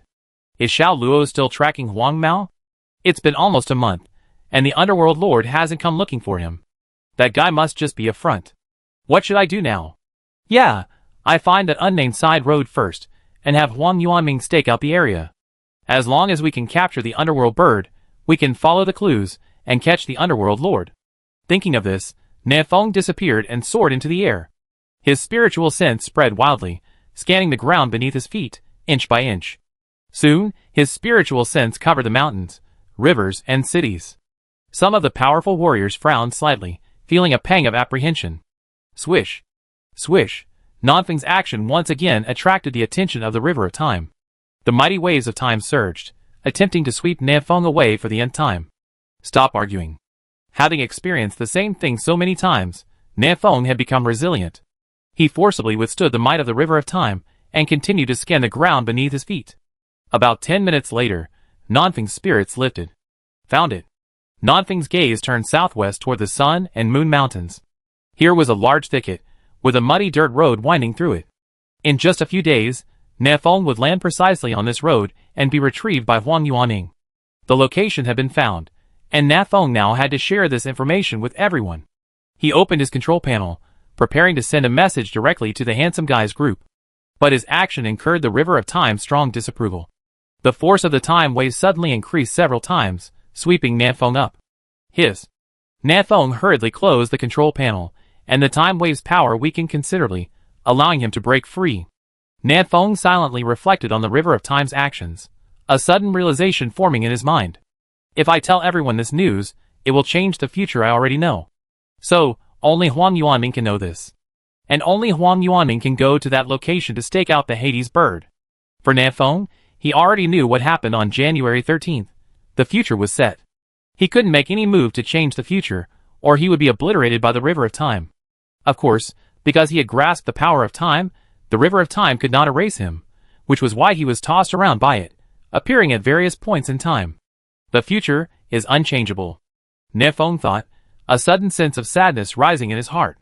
If the future cannot be changed, then the present cannot be changed either, and the past cannot be changed either. Because the present is the future of the past, and the past is the future of the past. In the final analysis, history cannot be changed. Nothing's eyes pierced through the void, and the colorful river of time appeared before him. Only now did he realize that the river of time was actually a perfectly straight line, without any branches. There is only one timeline, from beginning to end. Admittedly, Nefong, having grasped the power of time, can roam freely along this line, appearing at any point in time. However, if he were to take any action that would alter history, the river of time would intervene to stop him. I cannot change history, Nefong whispered. History is already fixed. Even if he were to arrive on the 5th day of the 3rd month of the 2nd year of the dragon calendar, he would not be able to save Long Woody. Unless, by then, he could completely transcend the river of time. Nefong stood there calmly for a long time. Then, concealing himself, he flew towards the Sun and Moon Mountains as a spectator. That night, he found Long Yuan, Wang Yuanming, and the others in the Sun and Moon Mountains. Long Yuan and the others' route would have passed through that dirt road. In other words, even if Nefong said nothing and did nothing, Wang Yuanming would have arrived at that dirt road on January 13th. In the future, there was no need for his intervention, and he could not. Having grasped this, Nefong threw himself into the embrace of the river of time. This time, he had no desire to struggle or resist. As expected, the river of time brought him back to the time point where he was supposed to exist. Year 19 of the dragon calendar, October 5th. Swish. Before him, Xiao Luo retracted his dagger and surveyed his surroundings in confusion. Nefong? Nefong? Xiao Luo shouted twice, but Nefong didn't respond. He was now invisible, so Xiao Luo couldn't see him. Nefong! Nefong! Xiao Luo shouted again at the top of his lungs. What's going on? Where's my brother? Xiao Nan, drawn to Xiao Luo's voice, asked in confusion. He seems to have suddenly vanished. Nefong didn't respond, nor did he remove his invisibility. He couldn't make any move to change the future, or else he would be swept away by the river of time again. He silently flew away. Now, Nefong was truly going into seclusion, as he had promised. Chapter 898. Year 19 of the Dragon Calendar, December 9th. After returning to the correct timeline, Nefong, disguised, arrived at Yukong City, and stayed there for over a month. During this time, Nefong lived a very leisurely life. Every day, besides eating and sleeping, he would go for foot massages. He also met a like-minded friend, Kurong. Kurong had an ordinary appearance, but he had a striking yellow hair color. Nefong habitually called him Yellow Hair. Late at night, Wang Family Bath Center, Yukong City Branch. Nefong and Kurong walked out of the store arm in arm. Yu Yin, which one is better, this Bath Center or the Imperial Palace? Yellow Hair Kurong stared at the Bath Center sign, a look of intrigue on his face. Nefong smiled an honest smile, and said cheerfully, the Imperial Palace is where the Emperor stays, and the bathhouse is where the immortals stay. Do you want to be the Emperor, or the immortal? Hee. Then I'd definitely rather be the immortal. Kurong laughed heartily. But soon, a look of worry crossed his face. Alas, what a shame. I can't come tomorrow. Nefong asked pretentiously, what's the matter? Something's going on at home? Kurong sighed and shook his head. I'm all alone. What could possibly happen? I'm broke. A foot massage is nice, but it's too expensive. Nefong immediately guessed what Kurong was going to say next. He interrupted Kurong's spell, and said with a gloomy face, hey, brother, I'm just like you. I've got nothing left to share. I'm going to the East City tonight to collect manure. Do you want to come with me? What? Collect manure? A flicker of disdain flashed across Kurong's eyes. How could someone like me, a guild master, do such a dirty thing? Nefong said seriously, but carrying manure is very profitable. You can earn 50 copper coins an hour. Kurong sneered inwardly. This Yu Yin looked like a scoundrel who had never made a fortune. He gave up the idea of borrowing money from Nefong and shook his head slightly. Forget it. I go to the black market and see if there's any profitable work. It doesn't matter if there's no work, Nefong consoled him. Wait until I've earned a lot of money carrying manure all night. I treat you to a foot massage tomorrow. Yu Yen might be unsophisticated, but he was quite loyal and righteous. Karong, slightly moved, said, "Forget it, Yu Yen. Don't carry manure anymore. Come with me. I take you to make a fortune." Is this day finally coming? Nanfeng's lips curled up slightly. Calculating the time, it would probably be within the next day or two that Hua Mao would receive a mission from the Underworld Lord and see his true face. He'd been working undercover here for over a month, and finally, he was about to catch the Underworld Lord's tail. It wasn't easy. Making a lot of money. Could it be more profitable than carrying manure? Nafeng asked weakly. "TSK, how much can you make carrying manure?" Karong patted his chest. "Come with me. I usually don't open a shop, but when I do, it's enough to feed me for 3 years." "Well, okay." Karong led Nafeng to the Hunter's Hall in the black market. The quests in the Hunter's Hall were quite serious. The simple ones involved finding a pet, helping with woodcutting, and sweeping the streets, while the more difficult ones involved hunting designated ferocious beasts. Nafeng quickly scanned the quest list and found nothing related to the Sun and Moon Mountains, young men, or murder. The Underworld Lord hasn't issued the mission yet, isn't it today? Alright, stop looking. Karong patted Nafeng, motioning for him to follow him. The missions in the outer hall pay little, and are a lot of work. No one would do them. Come on, follow me to the inner hall. Karong quickly reached into Nanfeng's pocket. Nafeng instinctively wanted to kick him, but luckily he held back. Otherwise, the yellow-haired man would have died here today. "What are you doing?" Nafeng asked suspiciously. "Do you think the inner hall is so easy to get into?" Karong laughed. "Without a tip, is that possible?" He pulled 20 copper coins from Nanfeng's pocket and surreptitiously handed them to a staff member. The staff member took the money without batting an eyelid and said sternly, "Follow me." He led Nafeng and the others through winding paths, finally reaching the basement level. Nafeng glanced at the mission list on the wall. The missions here were much more bloody, most of them involving murder. Among them was a mission issued by the Underworld Lord. Immediately, travel to the Sun Moon Mountains and assassinate 2 youths under level 40. This is a multiplayer mission with no limit on the number of participants.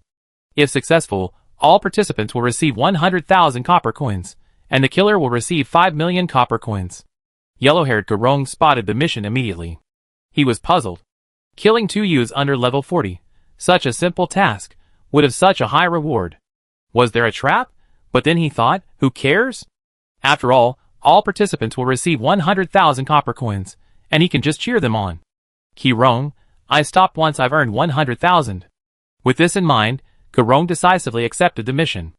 Anyone could take this mission, but to claim the reward, they had to first travel to the Sun Moon Mountains to meet with their employer. Only then could they be considered participants. The Sun Moon Mountains are quite far away. Karong looked at Nafeng. "Yu Yen, go home and pack your things. We leave early tomorrow morning." Nafeng nodded vigorously. "Okay. Brother Rome, I do whatever you say." The two of them left the Hunter Hall. Karong waved his hand and went home to pack his things. Nafeng pretended to go home, but when he actually reached the corner, he immediately turned invisible and returned to the Hunter Hall's basement level. Taking advantage of the others' inattention, he dragged the task manager into the restroom with lightning speed. "Help! The worker tried to call for help." Nafeng released his invisibility and put his hand on his mouth. Seeing the staff member's horrified expression, Nafeng said coldly, "I let go of you in a moment. If you dare to scream or shout, I feed you shit. Understand?" How vicious. The staff member's forehead was sweating, and he nodded gently. Nafeng released his hand, and when the staff member didn't scream, he couldn't help but feel a little disappointed. "Do you know who posted those missions out there?" Nafeng asked. I do." The staff member nodded. "To prevent them from running away without paying, we keep a register of all employers." "Excellent." Nafeng held out his hand. "Give me the register." The staff member looked embarrassed. This would violate the rules of our Hunter Hall." Nafeng chuckled. "Are you trying to break the rules, or are you trying to eat shit?" The staff member, with a bitter face, walked out of the restroom, retrieved a register from under the counter, and returned to the restroom to give it to Nafeng. Nafeng quickly glanced through it, and found the message left by the Underworld Lord. "Chungdongan, 2nd floor, Yellow Room 2, Underworld Lord. Yi City Inn." Nafeng noted the address, and quickly left the Hunter's Hall. Chapter 899. Late at night? Na Fong, donning a new look, strode into the East City Inn. Sir, would you like to stay? The sleepy waiter, seeing a guest, hurried forward. I'm looking for someone. Na Fong tossed a purse to the waiter and asked, Is the guest in room 2 still here? The waiter weighed the purse, feeling its heaviness, and a smile crossed his face. Yes, yes. Shall I call them for you? Na Fong placed his hand on his shoulder. No, I go myself. Room 2 was on the second floor, and Na Fong stepped up. He paused at the door, hesitant to enter, as he sensed several perceptions, watching him, intentionally or unintentionally. Is someone watching this place? Na Fong released his divine consciousness, enveloping the entire inn. This way, anyone watching from outside would be unable to detect what was happening inside. Having done this, Na Fong pricked up his ears, listening for the sounds within. Snoring. Snoring. A loud, rhythmic breathing sound came from within the room, like a buffalo rapping. In addition to the snoring, Na Fong could also hear 2 other, more steady breaths. 3 people in there? Na Fong frowned, gently pushed open the door, and walked in. The rooms in the East City were divided into 4 levels: Heaven, Earth, Xian, and Huang. The Huang room was the lowest level, containing only a bed, a table, and a bench. There wasn't even a separate toilet. As Na Fong entered, he took in the entire room. 3 people lay on the bed, 1 man and 2 women, their clothes disheveled. They looked like they'd just been through a tough battle, exhausted and sound asleep. Na Fong quietly walked to the head of the bed, observing the 3 people. 1 chicken and 2 roast chickens. Na Fong commented in his mind. The Lord of the Underworld is among them. Na Fong smiled and shook his head helplessly. The Lord of the Underworld couldn't be so useless, otherwise he would have been apprehended by the Nancheng and Longcheng intelligence teams long ago. These 3 aren't the Lord of the Underworld, but perhaps they're related to him? Nanfeng's helpless chuckle startled one of the women. The woman opened her eyes blearily and, in the moonlight, saw a man standing by the bed, staring at her expressionlessly. In an instant, the woman's sleepiness vanished, and she screamed as if she had seen a ghost. Ah! The other 2 people in the bed also woke up. Call your mother. The man tugged at the woman's hair, about to burst into a curse, when he turned and saw Na Fong standing beside the bed. Na Fong reached out and dragged the man, clad only in flowered shorts, to the ground. Are you the Lord of the Underworld? Na Fong asked gravely, stepping on the man in the flowered shorts. The man stared at Na Fong, quickly assessing the strength of both sides in his mind. No way. The man had no idea of Nanfeng's strength, and knew he was facing a tough opponent tonight. But he had also experienced many hardships, so he quickly composed himself and asked, Who are you? Na Fong applied a little pressure with his toes, causing sweat to break out on the man's forehead. Let me ask you first. It hurts. The man gasped and gritted his teeth, saying, Yes, I am the Lord of the Underworld. This answer was somewhat unexpected by Na Fong. Is this idiot really the Underworld Lord? You posted the quest to hunt down the 2 teenagers in the Hunter Hall? Na Fong asked again. Yes, I did.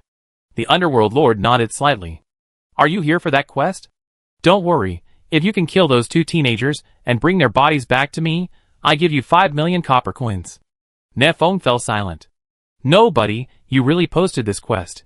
You're a noob, barely level 40, and you're looking for someone to hunt down the young master of Dragon City? Are you just bored? Na Fong felt something was wrong.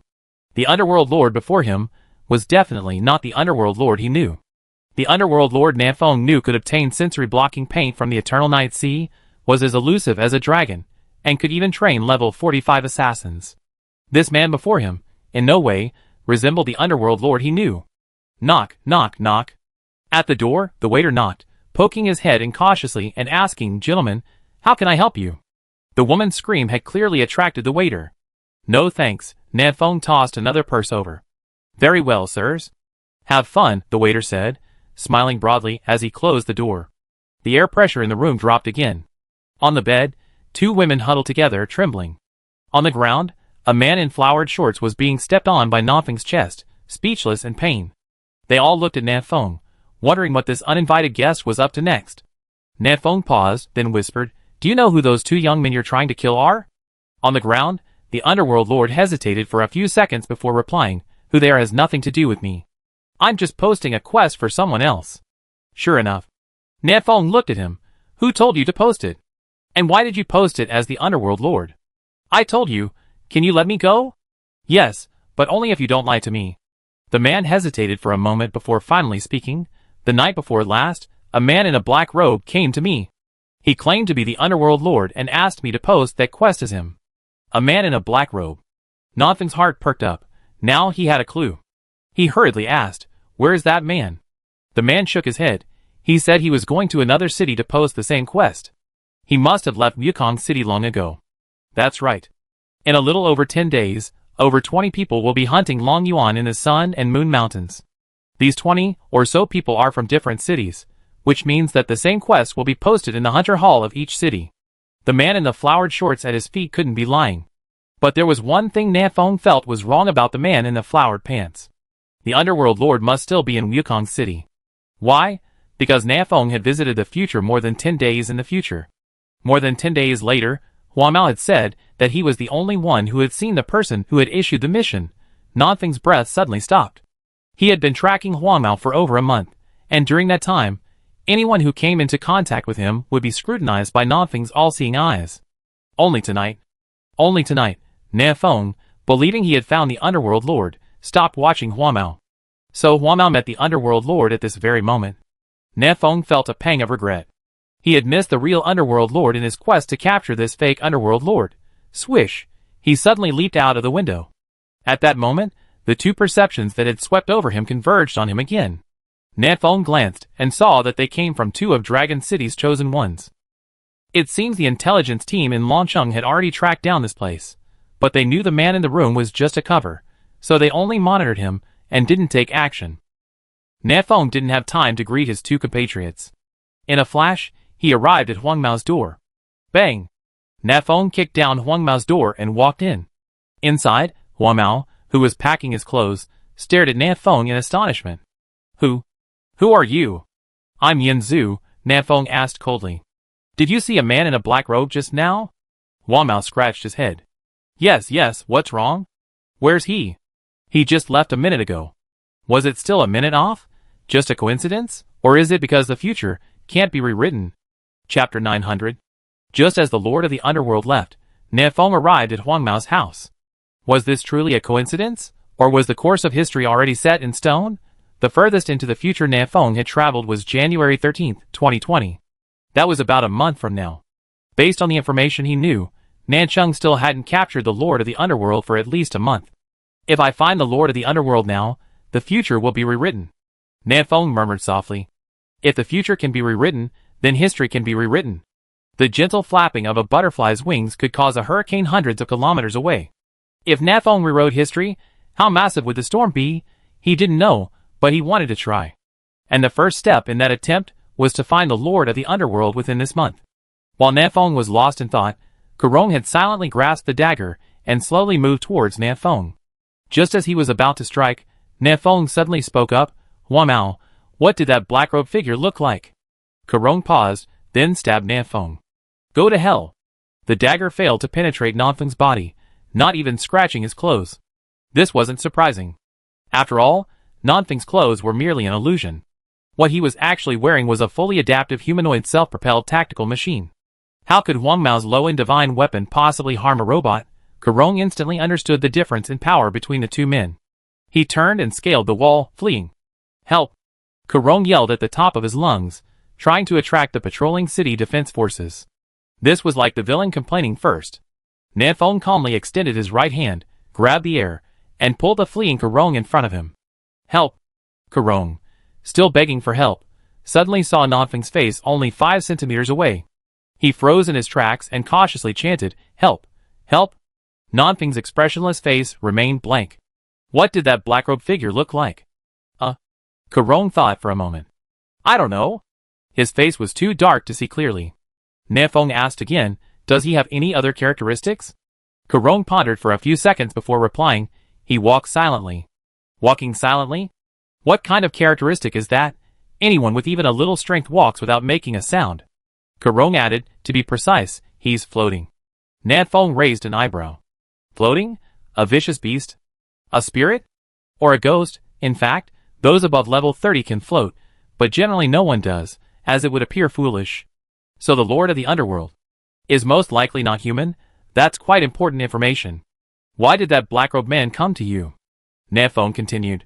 Kurong hesitated, not wanting to tell the truth.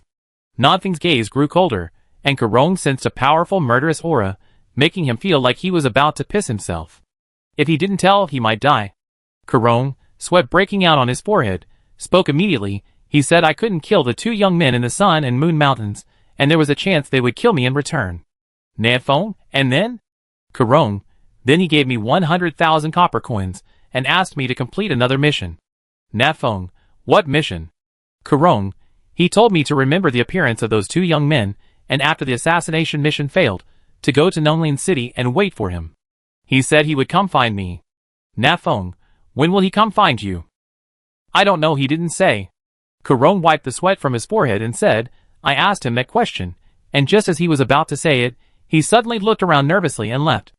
Nanfeng stared into Karong's eyes for a moment, confirming that he was most likely not lying.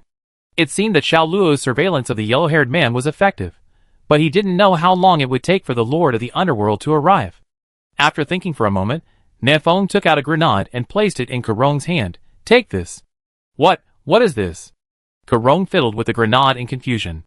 It looks a bit like the bomb the Chosen One mentioned. Wow, this yellow-haired man is quite knowledgeable. See this ring? Nanfeng said. Next time you see the black-robed man, pull it. Got it? Karong's face changed slightly. Will it explode? Nanfeng chuckled. Don't worry, it won't. No one else could use his grenade. But once Karong pulled the ring, as long as Nanfeng hadn't left the primordial world, he would definitely sense it. At that point, he could use the grenade as a coordinate and instantly capture the Underworld Lord.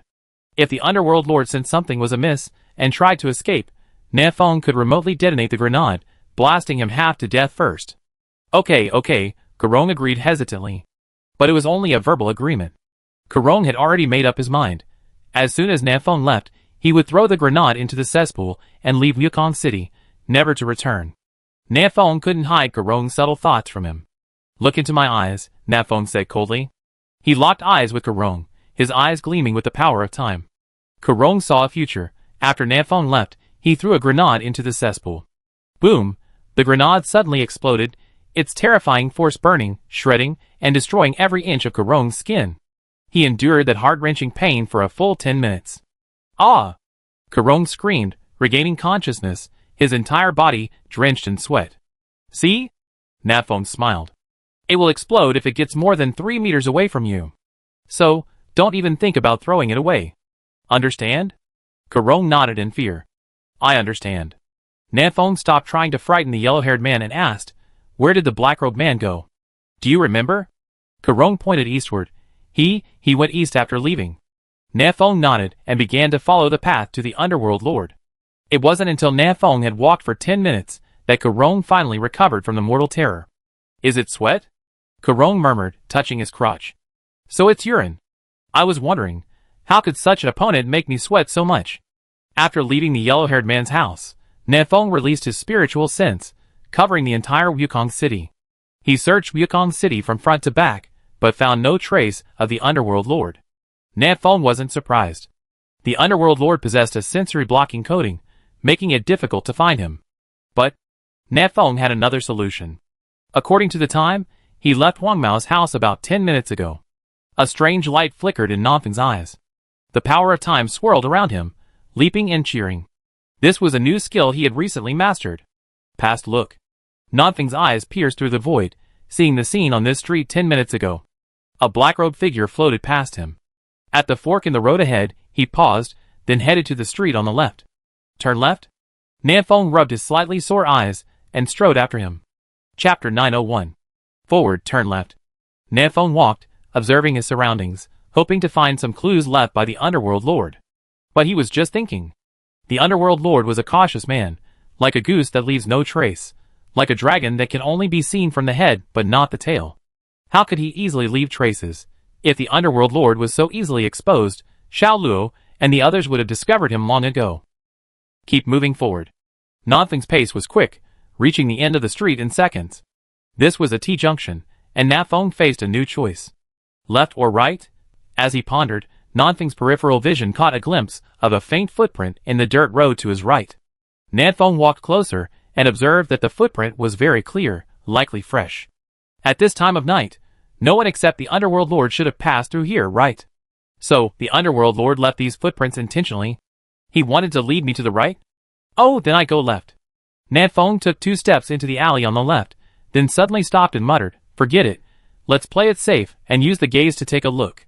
What if the Underworld Lord predicted Nanfeng's prediction and ended up going right? Wouldn't Nanfeng look foolish if he went left? Having finally caught the Underworld Lord, Nanfeng didn't want to lose him just like that. He channeled his magic power into his eyes, and cast gaze to examine the street's movements over the past 10 minutes. About 10 minutes ago, a figure in a black robe arrived at this fork in the road. He paused at the fork, then left a footprint at the entrance to the alley on the right, then turned left and entered the alley on the left. Did he really go left?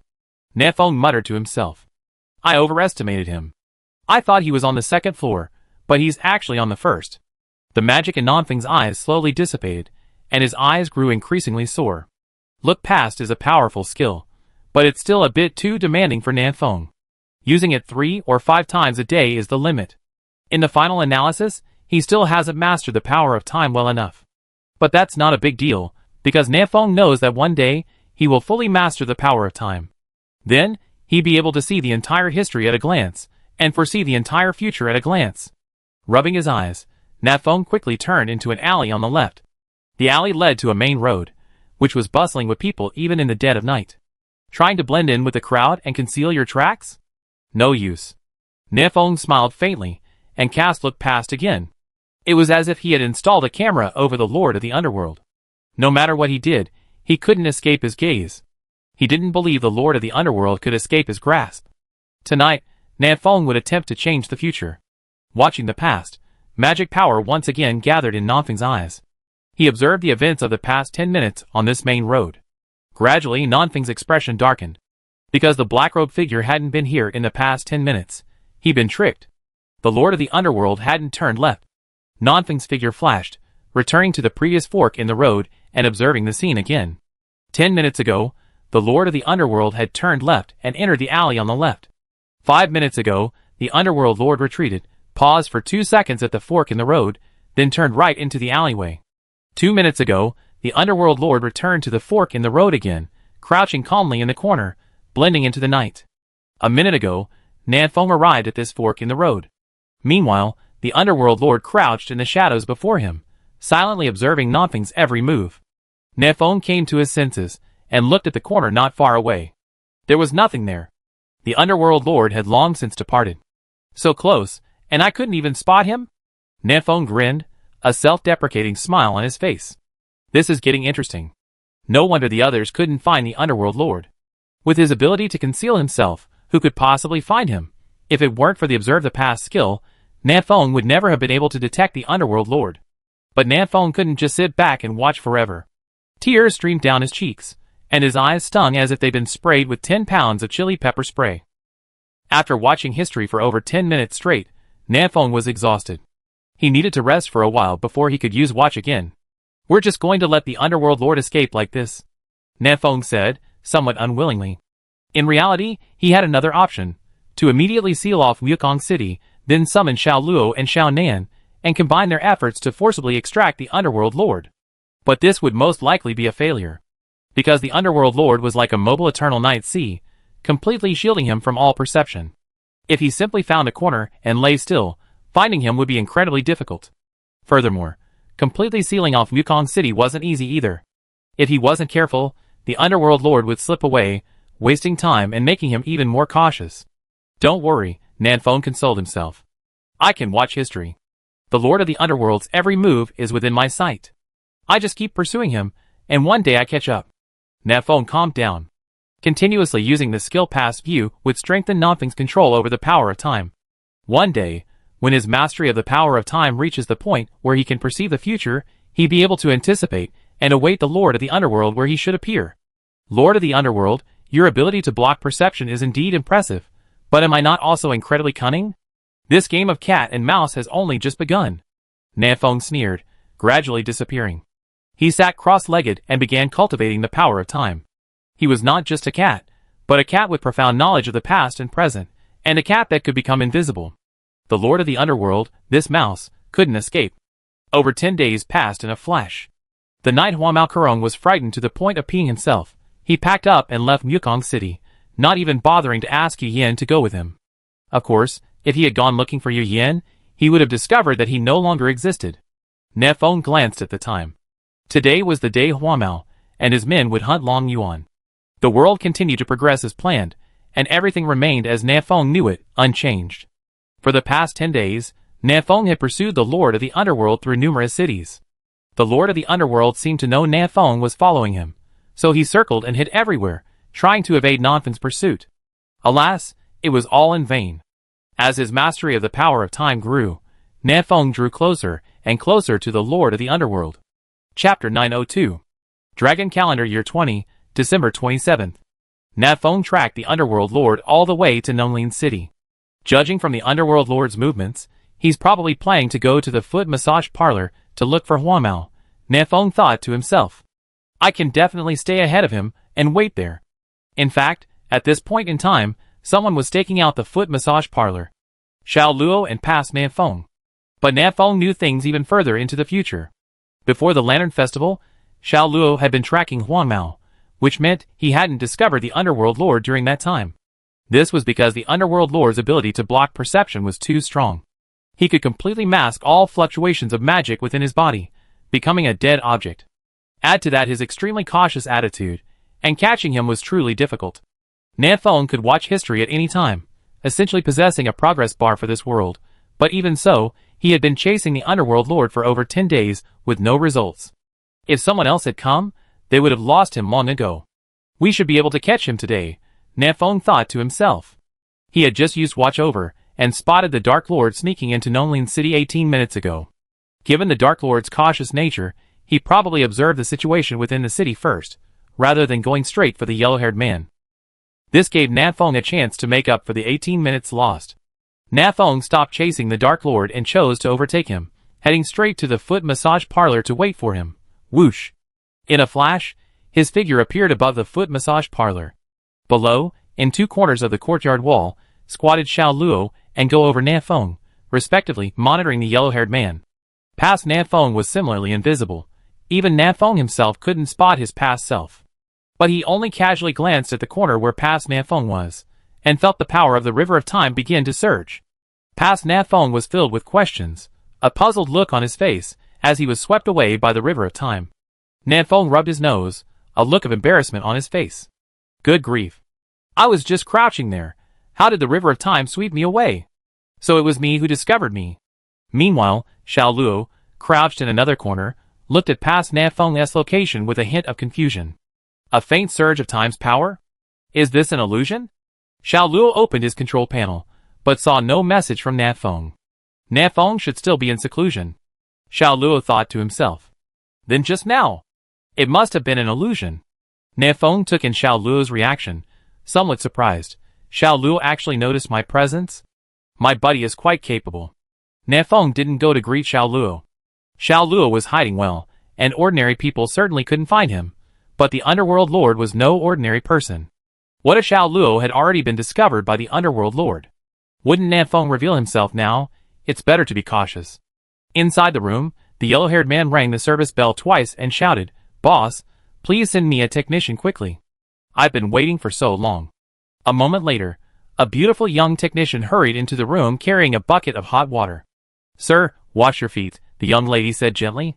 Soon, the yellow-haired man's hissing cries could be heard from within the room. What's going on? Ne Feng raised an eyebrow slightly. Has Huang Yuanming's foot massage parlor started engaging in illicit business? He lightly descended from the air, walked to the window, and peered into the room. Inside, a young technician was giving Huang Mao a foot massage, vigorously prodding various acupuncture points on his soles. Hiss, ah! Huang Mao gasped, grimacing. Beautiful lady, what acupuncture point is this? Why does it hurt so much? The technician gently replied, Sir, this is the Taichung point. If it hurts, it means you have kidney deficiency. Huang Mao's face darkened. Who's saying kidney deficiency? But he didn't know how to refute it. The technician before him was only level 12, barely stronger than an average person. And what about Karong? He was a powerful warrior in his 40s, with superb physical fitness. A sneeze could scare this young woman to death. The gap in strength between the two was so huge, yet he was still groaning from being pressed by the young lady. If this wasn't kidney deficiency, what else could it be? Outside the window, Nanfeng's eyes narrowed. A level 12 technician lady could make a level 40 yellow-haired guy cry out in pain. Nanfeng didn't believe it. And Taichung acupoint belongs to the liver meridian. What does it have to do with the kidneys? Kidney deficiency requires pressing the Yongquan acupoint to cause pain. The scheming frog keeps touching your belly. A silver light flashed behind Nanfeng's head. He lowered his head and sneered. It seems I've arrived just in time. This technician is the Lord of the Underworld. So beneath the Lord of the Underworld's black robe, there's actually a woman? Interesting. There was no time to dwell on these details. Nanfeng sent a direct message to Xiao Luo. Xiao Luo blocked the back door. Then, Nanfeng charged headfirst. The wall collapsed like paper before Nanfeng. The moment Nanfeng struck, a stone in the Lord of the Underworld's arm suddenly became incredibly hot. A warning shot through his mind. Sensing impending danger, he decisively grabbed the yellow-haired man by the ankle and flung him toward Nanfeng. Ah, ah! The yellow-haired man screamed, but before he could comprehend what was happening, Nanfeng slapped him back, knocking him unconscious. Inside the room, the Lord of the Underworld didn't even glance at Nanfeng, but strode briskly toward the back door. But the stone in his arms remained scorching hot. The back door is also dangerous. The Lord of the Underworld realized he was surrounded from both sides. But he remained calm and stomped his foot down hard. Boom! The earth trembled violently, and magical energy spread in all directions. The entire building was reduced to rubble by this single kick, and dust filled the air. Such an attack naturally couldn't harm Nanfeng and Xiao Luo. They didn't offer any defense and charged straight at the Underworld Lord. He can't escape. Nanfeng and Xiao Luo simultaneously stretched out their hands, grappling with the Underworld Lord amidst the swirling dust. Their palms clashed, and the Underworld Lord, who had been between them, instantly vanished. Nanfeng and Xiao Luo exchanged glances, and simultaneously ascended into the air. Xiao Luo released his senses to cover the entire city, while Nanfeng scanned with his naked eyes. But where was the Underworld Lord? He had long since vanished. He's running so fast, Xiao Luo said calmly. Did you see his strength clearly? Nanfeng pondered. Level 46 at most. Xiao Luo nodded. And he's only just reached level 46. Nanfeng and Xiao Luo were both among the world's most powerful beings, so their vision naturally held immense heights. The attack from the Hades Lord had exposed the concentration of mana within him. Though brief, it still didn't escape the eyes of Nanfeng and the others. Even with the two of us working together, he still managed to escape. How shameful, Xiao Luo said with a helpless laugh. If you hadn't come, I wouldn't have even realized this technician was the Hades Lord. Nanfeng dropped from the air and returned to the ruined room. He can block perception and mask the fluctuations of mana within him. It's really not that easy to spot him. The Hades Lord's escape ability is top tier, but unfortunately, he ran into me, Nan. My tracking ability is also top tier. Xiao Luo quipped, we're both top tier, so how are you better than him? Nanfeng, he's top tier on the first floor, and I'm top tier on the 99th floor. A rich supply of mana gathered in Nanfeng's eyes. The power of time flickered in his eyes, as he looked towards the spot where the Hades Lord had stood before disappearing. Watch. Past.